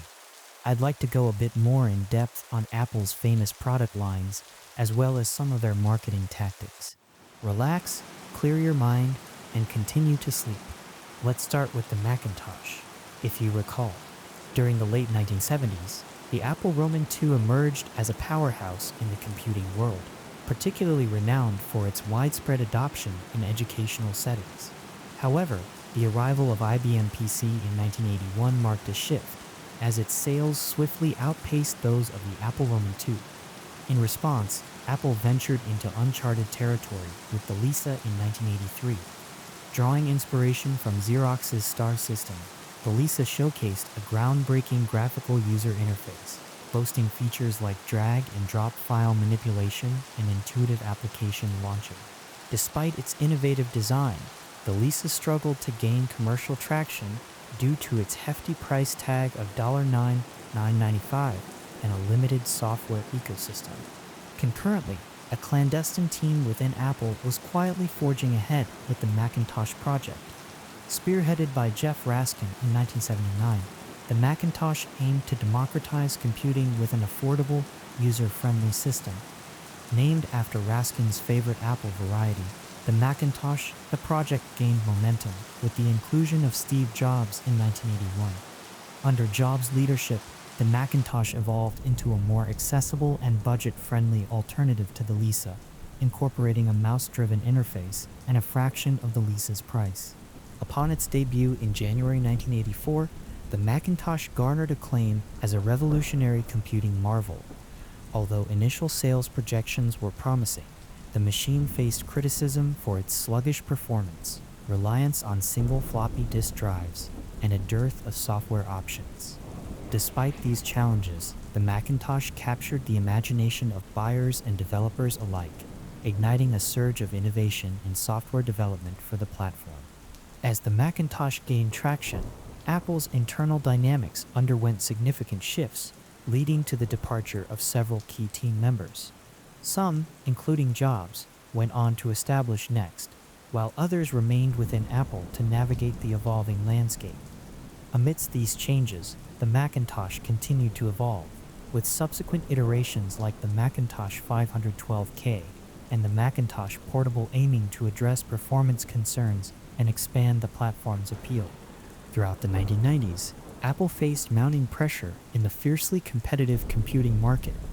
Despite its early successes, strategic missteps and quality control issues plagued the company, leading to a decline in market share and investor confidence. Efforts to revitalize the Macintosh line, including the introduction of the PowerBook series and strategic alliances with industry giants, yielded mixed results. Amidst growing uncertainty, Apple sought a lifeline in the form of a new operating system, eventually acquiring Next in 1996. This pivotal move marked the return of Steve Jobs to Apple's helm, setting the stage for a transformative chapter in the company's history. Next had already made significant strides in developing the NextStep operating system, renowned for its robust multimedia capabilities and advanced tools for object-oriented programming. Widely embraced by programmers, financial institutions, and academic circles, NextStep garnered a reputation for facilitating rapid application development. In a highly anticipated address at the January 1997 Macworld Expo, Steve Jobs offered a glimpse into the future with Rhapsody, a fusion of NextStep and Mac OS slated to form the cornerstone of Apple's new operating system strategy. At that time, Jobs served solely as an advisor, while CEO Gilbert Amelio remained at the helm until his departure in July 1997. Subsequently, Jobs assumed the role of interim CEO in September, officially taking the reins as permanent CEO in January 2000. Jobs wasted no time in steering Apple toward a new direction. He initiated a series of strategic measures, including organizational streamlining and workforce reductions. Negotiating a pivotal deal with Microsoft, Jobs secured commitments for continued support of Office for Mac, substantial investment in Apple, and resolution of a contentious lawsuit alleging interface infringement. In return, Apple adopted Internet Explorer as the default browser for Mac, sealing the agreement just prior to its public announcement at the August 1997 Macworld event. With a renewed focus on Apple's core offerings, Jobs implemented sweeping changes to simplify the product lineup, consolidating it into 4 distinct quadrants catering to both consumer and professional markets. This involved discontinuing several peripheral products, such as the StyleWriter printer and Newton PDA, to reallocate resources and enhance product quality. Jobs also terminated the licensing of Mac OS to third-party manufacturers, opting to consolidate control over hardware and software integration. Under Jobs' leadership, Apple adopted a customer-centric approach, enhancing retail visibility through partnerships with major resellers like Compusa and the launch of the online Apple Store. Tim Cook, brought in as Chief Operations Officer in March 1998, spearheaded operational improvements, optimizing manufacturing processes and supply chain management to minimize inventory inefficiencies. Jobs' vision for groundbreaking products materialized with the launch of the iMac G3, a pioneering all-in-one computer designed to revolutionize internet accessibility for consumers. With its distinctive translucent casing and innovative features like USB connectivity and CD-ROM drives, the iMac captured the public's imagination, quickly becoming Apple's best-selling product and revitalizing the company's image as an industry trailblazer. Recognizing the formidable dominance of the Windows-centric enterprise market, Apple strategically shifted its focus towards the consumer demographic, particularly targeting average users and even adolescents. Understanding the need to redefine its approach, Apple initiated the Apple New Product process, marking a departure from traditional engineering-centric methodologies. This new approach emphasized collaboration and concurrent engineering, integrating input from marketing, engineering, and operations teams from the outset of product development. Under the visionary guidance of Ive and Jobs, a paradigm shift occurred in the development ethos, placing design considerations at the forefront of product ideation. Rather than treating design as an afterthought, the process began with a meticulous delineation of a product's essence, or soul, before iterative refinement involving all relevant stakeholders. The ascendancy of Ive's design studio ensured that aesthetic and ergonomic considerations permeated every stage of development, imbuing each product with a harmonious fusion of form and function. The subsequent iterations of Mac products in 1999 reflected this newfound design-centric approach. The Power Mac G3, affectionately dubbed Blue and White, and the iBook epitomized Apple's commitment to innovative industrial design. Drawing inspiration from the iMac's colorful translucent casings, these products introduced vibrant aesthetics while incorporating user-friendly features such as integrated handles and side-mounted ports. The iBook, in particular, redefined laptop design with its reinforced hinge mechanism and pioneering inclusion of built-in Wi-Fi, earning it the distinction of being the top-selling laptop in the United States during the late 1990s. Continuing this trajectory of design evolution, Apple ushered in a new era with the titanium PowerBook G4 in 2001. Renowned for its sleek profile and widescreen display, this professional-grade laptop epitomized cutting-edge sophistication. Meanwhile, the dual USB ICE iBook marked a departure from colorful plastics in favor of a minimalist aesthetic characterized by white polycarbonate. Striving for durability and elegance, this iteration eliminated extraneous features in favor of a streamlined, monolithic exterior. Despite occasional missteps, such as the ill-fated Power Mac G4 Cube, Apple leveraged each experience to refine its design prowess. While the Cube's market reception fell short of expectations, it served as a valuable learning opportunity, fostering advancements in complex machining and miniaturization techniques. These endeavors underscored Apple's unwavering commitment to pushing the boundaries of design innovation, cementing its reputation as a trailblazer in the tech industry. Work was well underway on the development of a successor to the aging Mac OS, with Rhapsody emerging as a promising contender. Initially showcased at WWDC 1997, Rhapsody boasted a robust infrastructure comprising a mock kernel and BSD underpinnings, augmented by a virtualization layer for legacy Mac OS applications dubbed Blue Box, and an implementation of NextStep, APIs known as OpenStep codenamed Yellow Box. Recognizing the importance of open-source collaboration, Apple took a bold step by open-sourcing the core components of Rhapsody, giving rise to the Darwin operating system. As developer previews unfolded, Apple introduced the Carbon API, a pivotal tool empowering developers to seamlessly transition their applications to Mac OS X without necessitating a complete rewrite in Yellow Box. The culmination of these efforts culminated in the public unveiling of Mac OS X in January 2000, characterized by the introduction of the sleek Aqua graphical user interface and a robust Unix foundation boasting memory protection and preemptive multitasking capabilities. The erstwhile Blue Box evolved into the classic environment, while Yellow Box underwent a transformation into Cocoa. Following an extensive public beta phase, Mac OS X made its official debut with the release of version 10 Cheetah in March 2001. In tandem with its operating system advancements, Apple embarked on a visionary, digital lifestyle strategy in 1999, positioning the Mac as the quintessential digital hub around which a myriad of innovative applications revolved. Bolstering this initiative, the iMac DV received a notable enhancement with the incorporation of FireWire ports in October 1999, facilitating seamless connectivity with camcorders for streamlined video editing via the movie.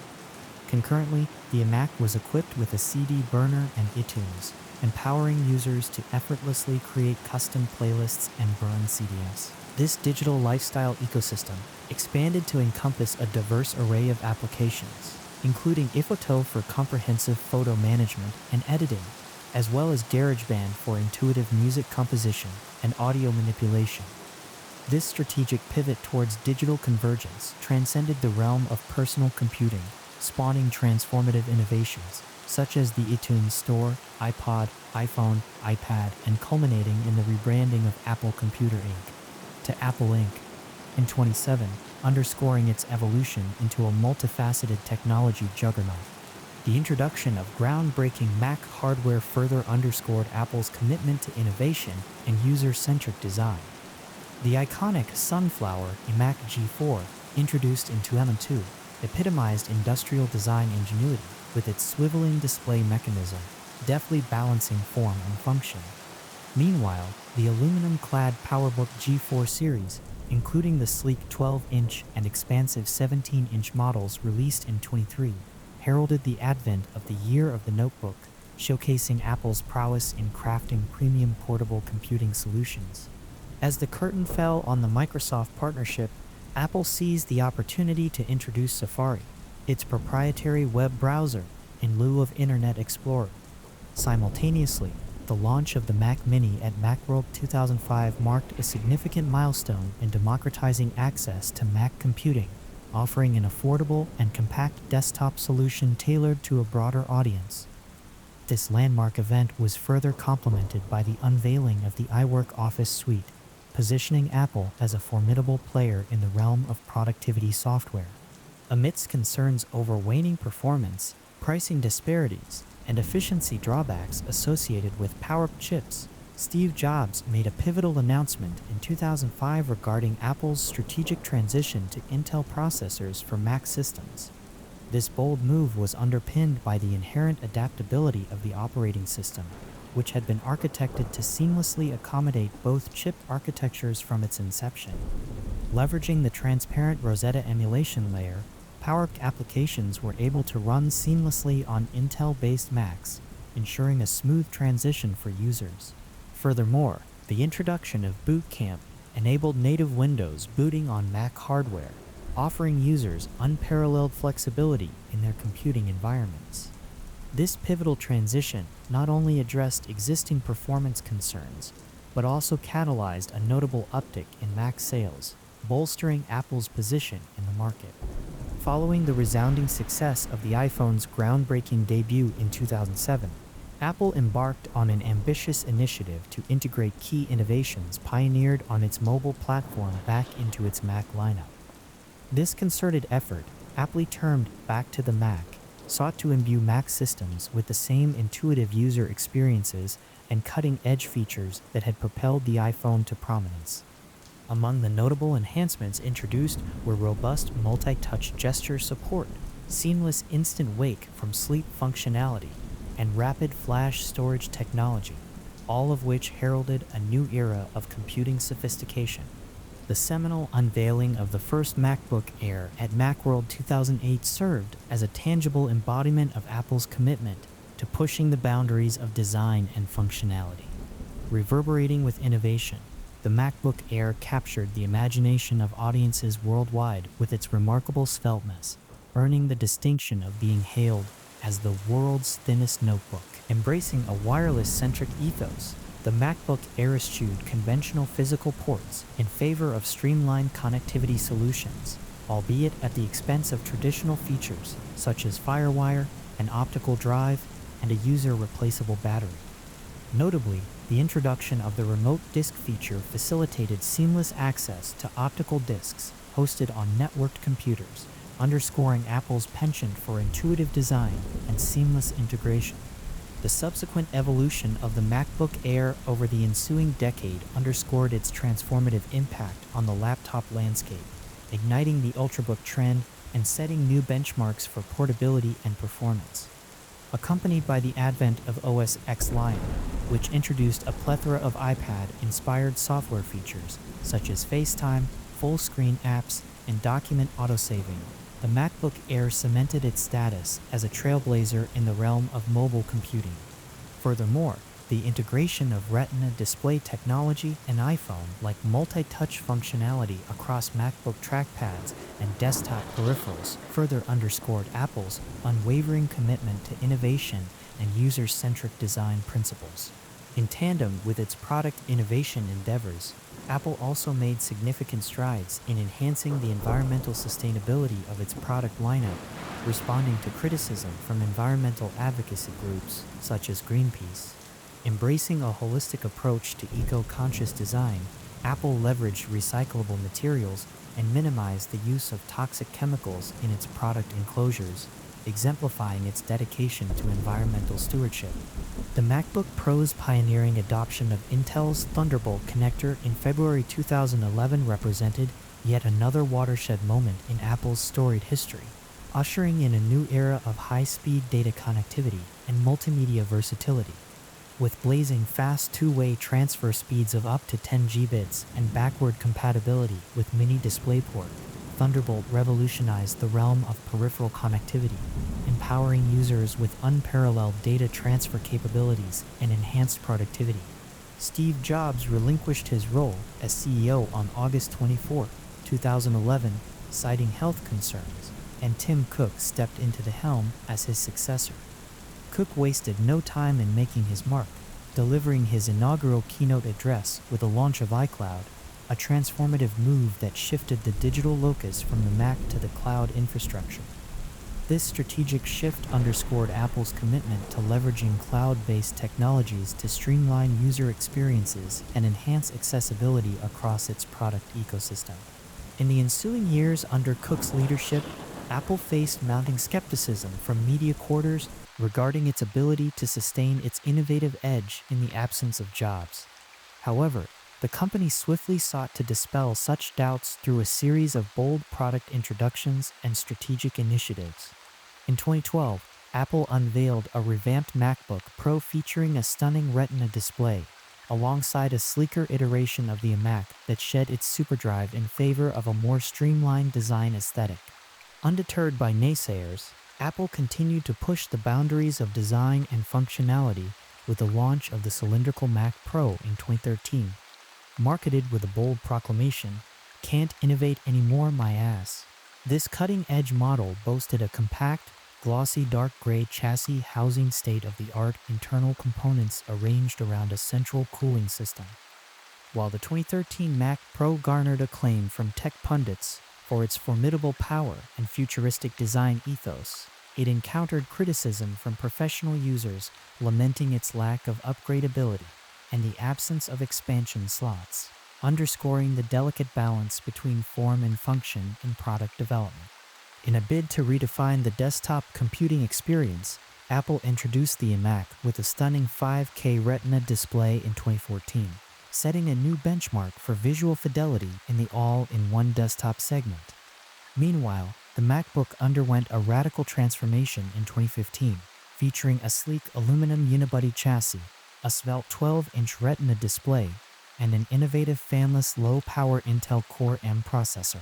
Despite its portability and aesthetic appeal, the 2015 MacBook faced criticism for its modest performance capabilities, reliance on adapters for most USB peripherals, and a premium price point that raised eyebrows among consumers. Moreover, Apple took proactive steps to address hardware issues, launching a service program in 2015 to rectify a widespread GPU defect plaguing the 15-inch 2011 MacBook Pro lineup. This move underscored the company's unwavering commitment to customer satisfaction and product quality, reaffirming its dedication to delivering best-in-class user experiences across its diverse product portfolio. In October 2016, Apple unveiled its Touch Bar MacBook Pro, heralded as the thinnest iteration of the MacBook Pro series to date. This sleek device made a bold departure from its predecessors by replacing all traditional ports with 4 Thunderbolt 3 USB-C ports and introducing a thinner butterfly keyboard. One of its most notable features, the Touch Bar, replaced the conventional function keys, eliciting mixed reactions from users. While some appreciated its dynamic context-sensitive controls, others found it cumbersome to use, particularly for functions that relied on tactile feedback.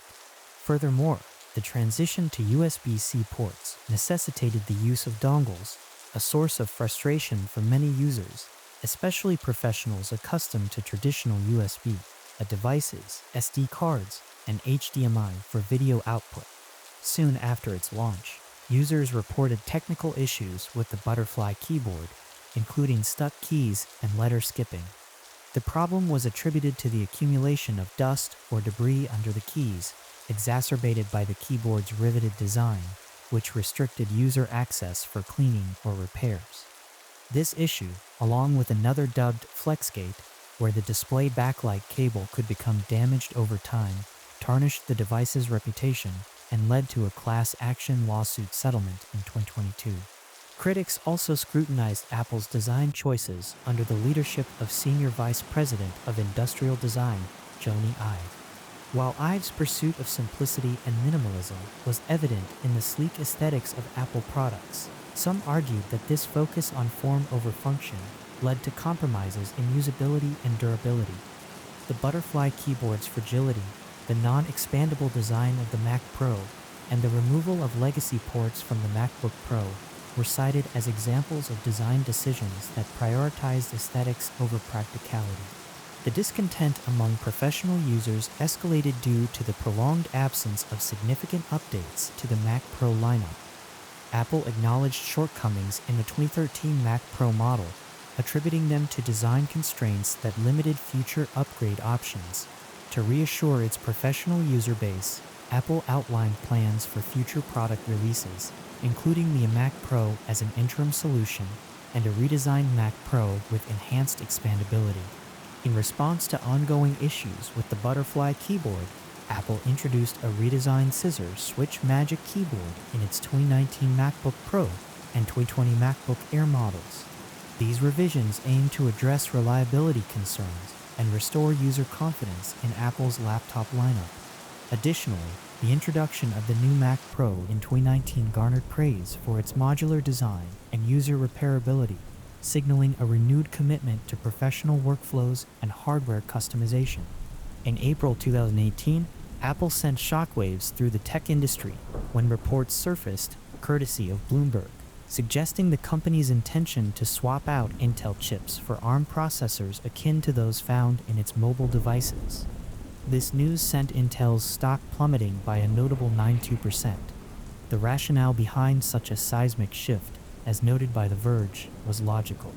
Intel had been struggling to make substantial advancements to its processor technology, leaving it unable to rival ARM chips in terms of energy efficiency and battery life.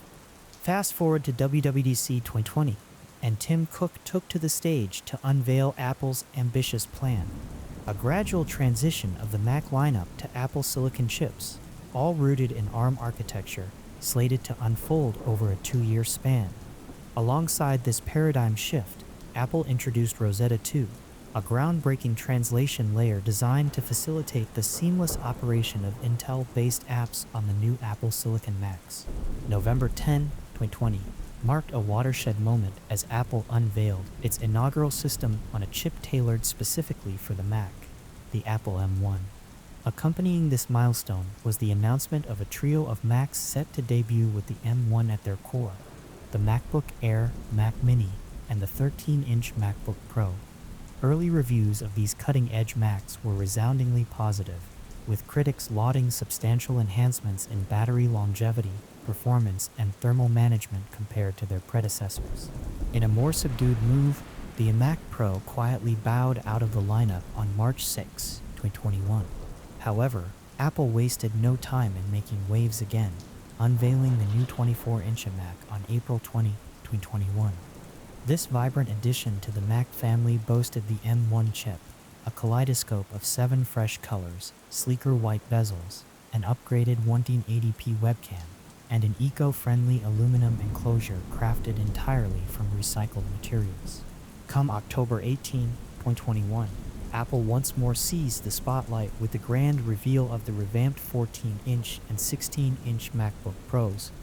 These powerhouse laptops boasted the formidable M1 Pro and M1 Max chips, captivating users with their bezel-less mini LED promotion displays, the revival of beloved features like MagSafe and HDMI ports, and the welcomed return of the SD card slot. March 8, 2022, heralded the arrival of the Mac Studio, a versatile computing marvel featuring the M1 Max chip and the groundbreaking M1 Ultra chip, all encapsulated within a form factor reminiscent of the Mac Mini. This powerhouse garnered effusive praise for its adaptability and expansive array of connectivity options. Its performance, hailed as impressive, outpaced even the most high-end Mac Pro models equipped with 28-core Intel Xeon chips, all while maintaining remarkable power efficiency and a compact footprint. Accompanied by the Studio display, the Mac Studio signaled the end of an era as it supplanted the venerable 27-inch iMac, which was retired on the same day. During WWDC 2022, Apple made headlines with the revelation of an overhauled MacBook Air, now powered by the cutting-edge M2 chip. Drawing inspiration from its 14-inch MacBook Pro sibling, This revamped MacBook Air boasts a sleek, flat design, complete with full-size function keys for enhanced usability. Noteworthy additions include the reintroduction of MagSafe charging, ensuring a seamless and secure power connection, along with a stunning liquid retina display characterized by rounded corners and a strategically placed display cutout housing a high-definition 1080p webcam. The subsequent year, at WWDC 2023, Apple unveiled two groundbreaking additions to its Mac lineup, the Mac Studio and the latest iteration of the Mac Pro, both outfitted with the formidable M2 Max and M2 Ultra chips. This event also marked the official retirement of the Intel-based Mac Pro, signaling the culmination of Apple's transition to its proprietary silicon chips. While the Mac Studio garnered praise for its incremental improvements over its predecessor, some critics pointed out that comparably priced PCs offered faster GPU options. On the other hand, the Apple Silicon-based Mac Pro faced backlash due to limitations in memory capacity and the absence of CPU or GPU expansion capabilities. Alongside these releases, Apple introduced the sizable 15-inch MacBook Air, boasting the largest display ever featured on a consumer-level Apple laptop. Fast forward to October 30, 2023, and Apple once again stole the spotlight with the unveiling of updated MacBook Pro models. These latest iterations come equipped with the advanced M3 Pro and M3 Max chips, leveraging a cutting-edge 3nm process node for unparalleled performance. Additionally, the standard M3 chip made its debut in a refreshed iMac and a new base model MacBook Pro. However, reviewers expressed disappointment over the base memory configuration of 8GB in the standard M3 MacBook Pro. In a subsequent move in March 2024, Apple further solidified its commitment to innovation by updating the MacBook Air lineup to include the powerful M3 chip, ensuring users benefit from enhanced performance and efficiency. Now, let's take a look at Apple's most famous piece of tech to date, the iPhone. The journey towards creating an Apple smartphone commenced in 2024, when Apple initiated the assembly of a dedicated team comprising 1,000 employees. This team, spearheaded by hardware engineer Tony Fadell, software engineer Scott Forstall, and design luminary Joni Ive, embarked on the clandestine endeavor dubbed Project Purple. At the helm of Apple's leadership, CEO Steve Jobs redirected the project's trajectory away from a tablet concept, ultimately steering it towards the development of a revolutionary phone. In a highly secretive collaboration with Singular Wireless, later rebranded as AT&T Mobility, Apple commenced the creation of the device, investing an estimated $150 million over a span of 30 months. As elucidated by Jobs, the prefix I in iconic Apple products such as iMac, iPod, iPhone, and iPad symbolizes internet, individuality, instruction, information, and inspiration. Apple deliberately eschewed the conventional design-by-committee approach, a departure from the methodology behind the Motorola Rocker E1, an underwhelming iTunes phone created in partnership with Motorola. Notably, Singular afforded Apple the autonomy to develop both the hardware and software components of the iPhone internally, a practice uncommon at the time. In return, Apple received a percentage of Singular's monthly service revenue for a stipulated period, solidifying a 4-year exclusivity agreement for iPhone sales in the US. The debut of the first-generation iPhone unfolded on January 9, 2007, during the Macworld 27 convention in San Francisco, with Jobs captivating the audience with its groundbreaking features. Boasting a 3.5-inch multi-touch display and a minimalist hardware design, the iPhone ran on the innovative iPhone OS, touted as a derivative of Mac OS X. Its commercial release followed on June 29, 2007, priced at $499 and necessitating a 2-year contract with AT&T, a price that was later slashed by a third due to consumer feedback. Fast forward to July 11, 2008, at Apple's Worldwide Developers Conference WWDC 2008, the company announced the eagerly anticipated iPhone 3G, which introduced enhanced 3G connectivity and a more affordable starting price of $199. The iPhone 3G's global availability expanded to 22 countries initially, eventually reaching a staggering 70 countries and territories. Its commercial success was resounding, dethroning the Motorola Razr V3 as the best-selling cell phone in the US by the end of 2018. Subsequently, the iPhone 3GS, unveiled on June 8, 2009 at WWDC 2009, introduced pioneering video recording capabilities, further solidifying Apple's dominance in the smartphone market. Unveiled at WWDC 2010 on June 7, 2010, the iPhone 4 marked a significant leap in smartphone design with its sleek stainless steel frame and a rear glass panel, heralding a departure from its predecessors. Marketed as the world's thinnest smartphone upon its release, the iPhone 4 boasted the Apple A4 processor, representing the inception of Apple's custom-designed chip integration into the iPhone series. Notably, it introduced the groundbreaking Retina display, featuring an unparalleled four-fold increase in display resolution compared to its predecessors, thus setting the benchmark for smartphone screen clarity upon its debut. Additionally, the inclusion of a front-facing camera paved the way for the groundbreaking FaceTime feature, revolutionizing video calling capabilities. However, amidst its acclaim, users of the iPhone 4 reported an issue dubbed Antennagate, wherein dropped or disconnected calls occurred when holding the device in a specific manner. This setback did little to dampen the iPhone 4's momentum, especially as Apple's exclusivity agreement with AT&T neared its end. In a strategic move, Verizon announced its intention to carry the iPhone 4 with a variant tailored to its CDMA network, thereby expanding the device's accessibility. The evolution of the iPhone series continued with the introduction of the iPhone 4 on October 4, 2011. Among its notable features was the debut of the Siri virtual assistant, accompanied by the formidable dual-core A5 processor and an advanced 8-megapixel camera capable of recording 1080p videos.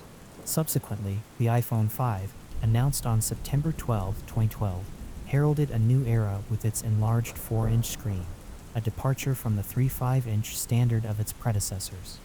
Bolstering connectivity options, it introduced faster 4G LTE capabilities alongside a slimmer and lighter aluminum alloy body. Further innovation came with the adoption of the reversible Lightning connector, replacing the conventional 30-pin dock connector, thereby enhancing user convenience and versatility. On September 10, 2013, Apple unveiled the iPhone 5s and iPhone 5C, each bringing distinctive features to the table. The iPhone 5s marked a milestone as the world's first 64-bit smartphone, powered by the cutting-edge A7 processor, while also pioneering the Touch ID fingerprint authentication sensor, revolutionizing device security. On the other hand, the iPhone 5C catered to a more budget-conscious audience, retaining hardware elements from the iPhone 5, while sporting vibrant plastic casings in an array of colors, injecting a playful twist into the iPhone lineup. A year later, on September 9, 2014, Apple embarked on a new chapter with the introduction of the iPhone 6 and iPhone 6 Plus, notable for their substantially enlarged screens, measuring 4.7 inches and 5.5 inches, respectively. Alongside this leap in display size, both models ushered in the era of mobile payment technology through the advent of Apple Pay. The iPhone 6 Plus further distinguished itself with the incorporation of optical image stabilization, enhancing photographic capabilities. Coinciding with the iPhone launch was the debut of the Apple Watch, a groundbreaking smartwatch designed to complement the iPhone's functionality, cementing Apple's foray into wearable technology. However, these advancements were overshadowed by reports of structural issues, particularly bending concerns with the iPhone 6 and 6 Plus, giving rise to the Bendgate controversy. Building upon this legacy, the iPhone 6es and 6s Plus took center stage on September 9, 2015, introducing notable enhancements aimed at fortifying device durability and imaging prowess. Equipped with a sturdier aluminum alloy frame and an upgraded 12-megapixel main camera capable of 4K video recording, these models sought to address previous concerns while pushing the boundaries of mobile photography. Additionally, Apple expanded its product portfolio with the debut of the first-generation iPhone C on March 21, 2016, offering a compelling blend of affordability and performance by integrating advanced hardware from the iPhone 6 into the compact form factor of the iPhone 5s. The journey of innovation continued with the unveiling of the iPhone 7 and 7 Plus on September 7, 2016, heralding a new era of smartphone excellence.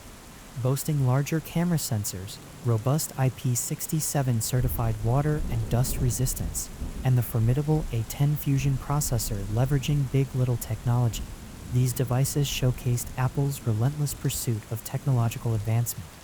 However, these iterations also marked a departure from convention, with the removal of the 3.5 and headphone jack, a move that paved the way for the introduction of the revolutionary AirPods wireless earbuds.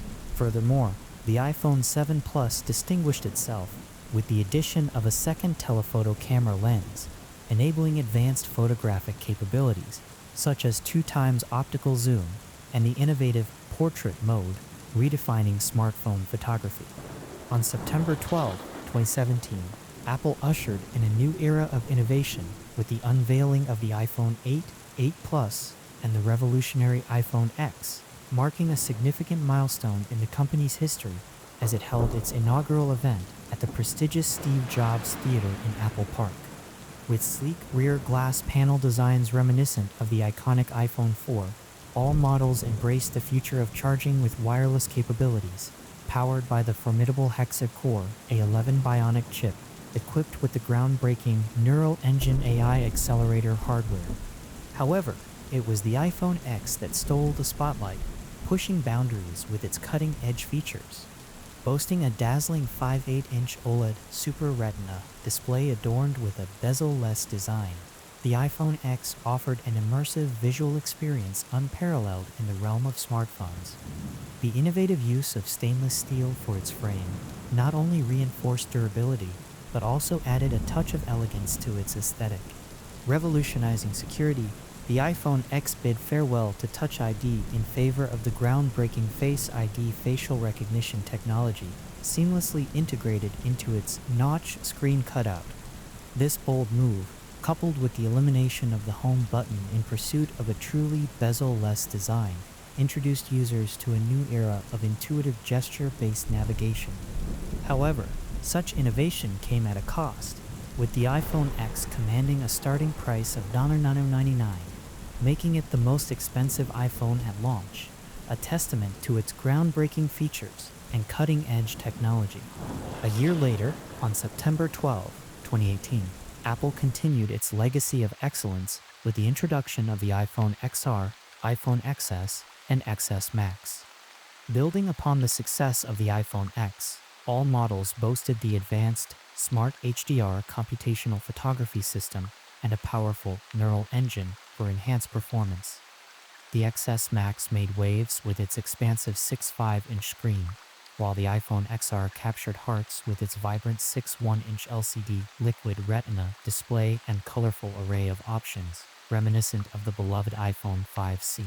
Despite the absence of a second telephoto lens, the iPhone XR offered a compelling blend of affordability and cutting-edge technology, appealing to a broader audience.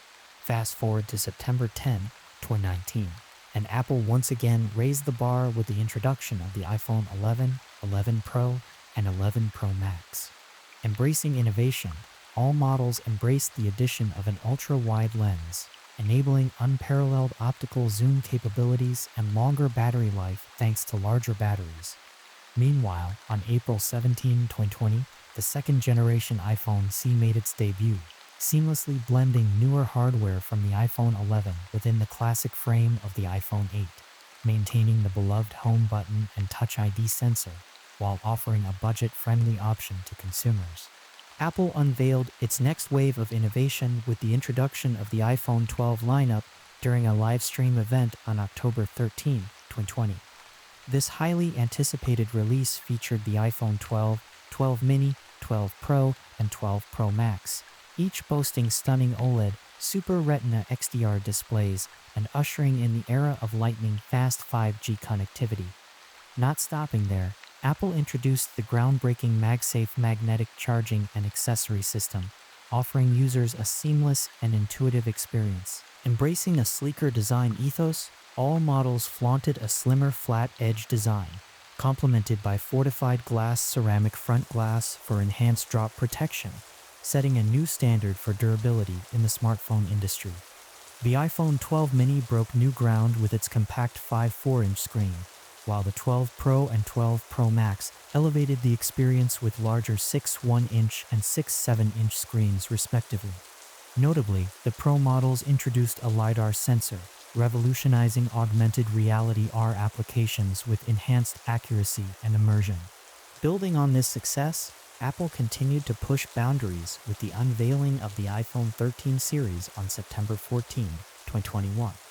These models, including the iPhone 13, 13 mini, 13 Pro, and 13 Pro Max, raised the bar yet again with larger camera sensors and extended battery life. The Pro variants set a new standard with their adoption of smoother adaptive 120Hz refresh rate promotion technology, offering users a buttery smooth visual experience.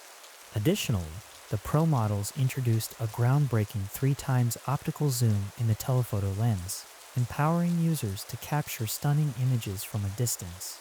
Meanwhile, Apple reaffirmed its commitment to accessibility with the introduction of the low-cost third-generation iPhone SE on March 8, 2022, integrating the powerful A15 Bionic chip while maintaining the beloved design elements of its predecessor.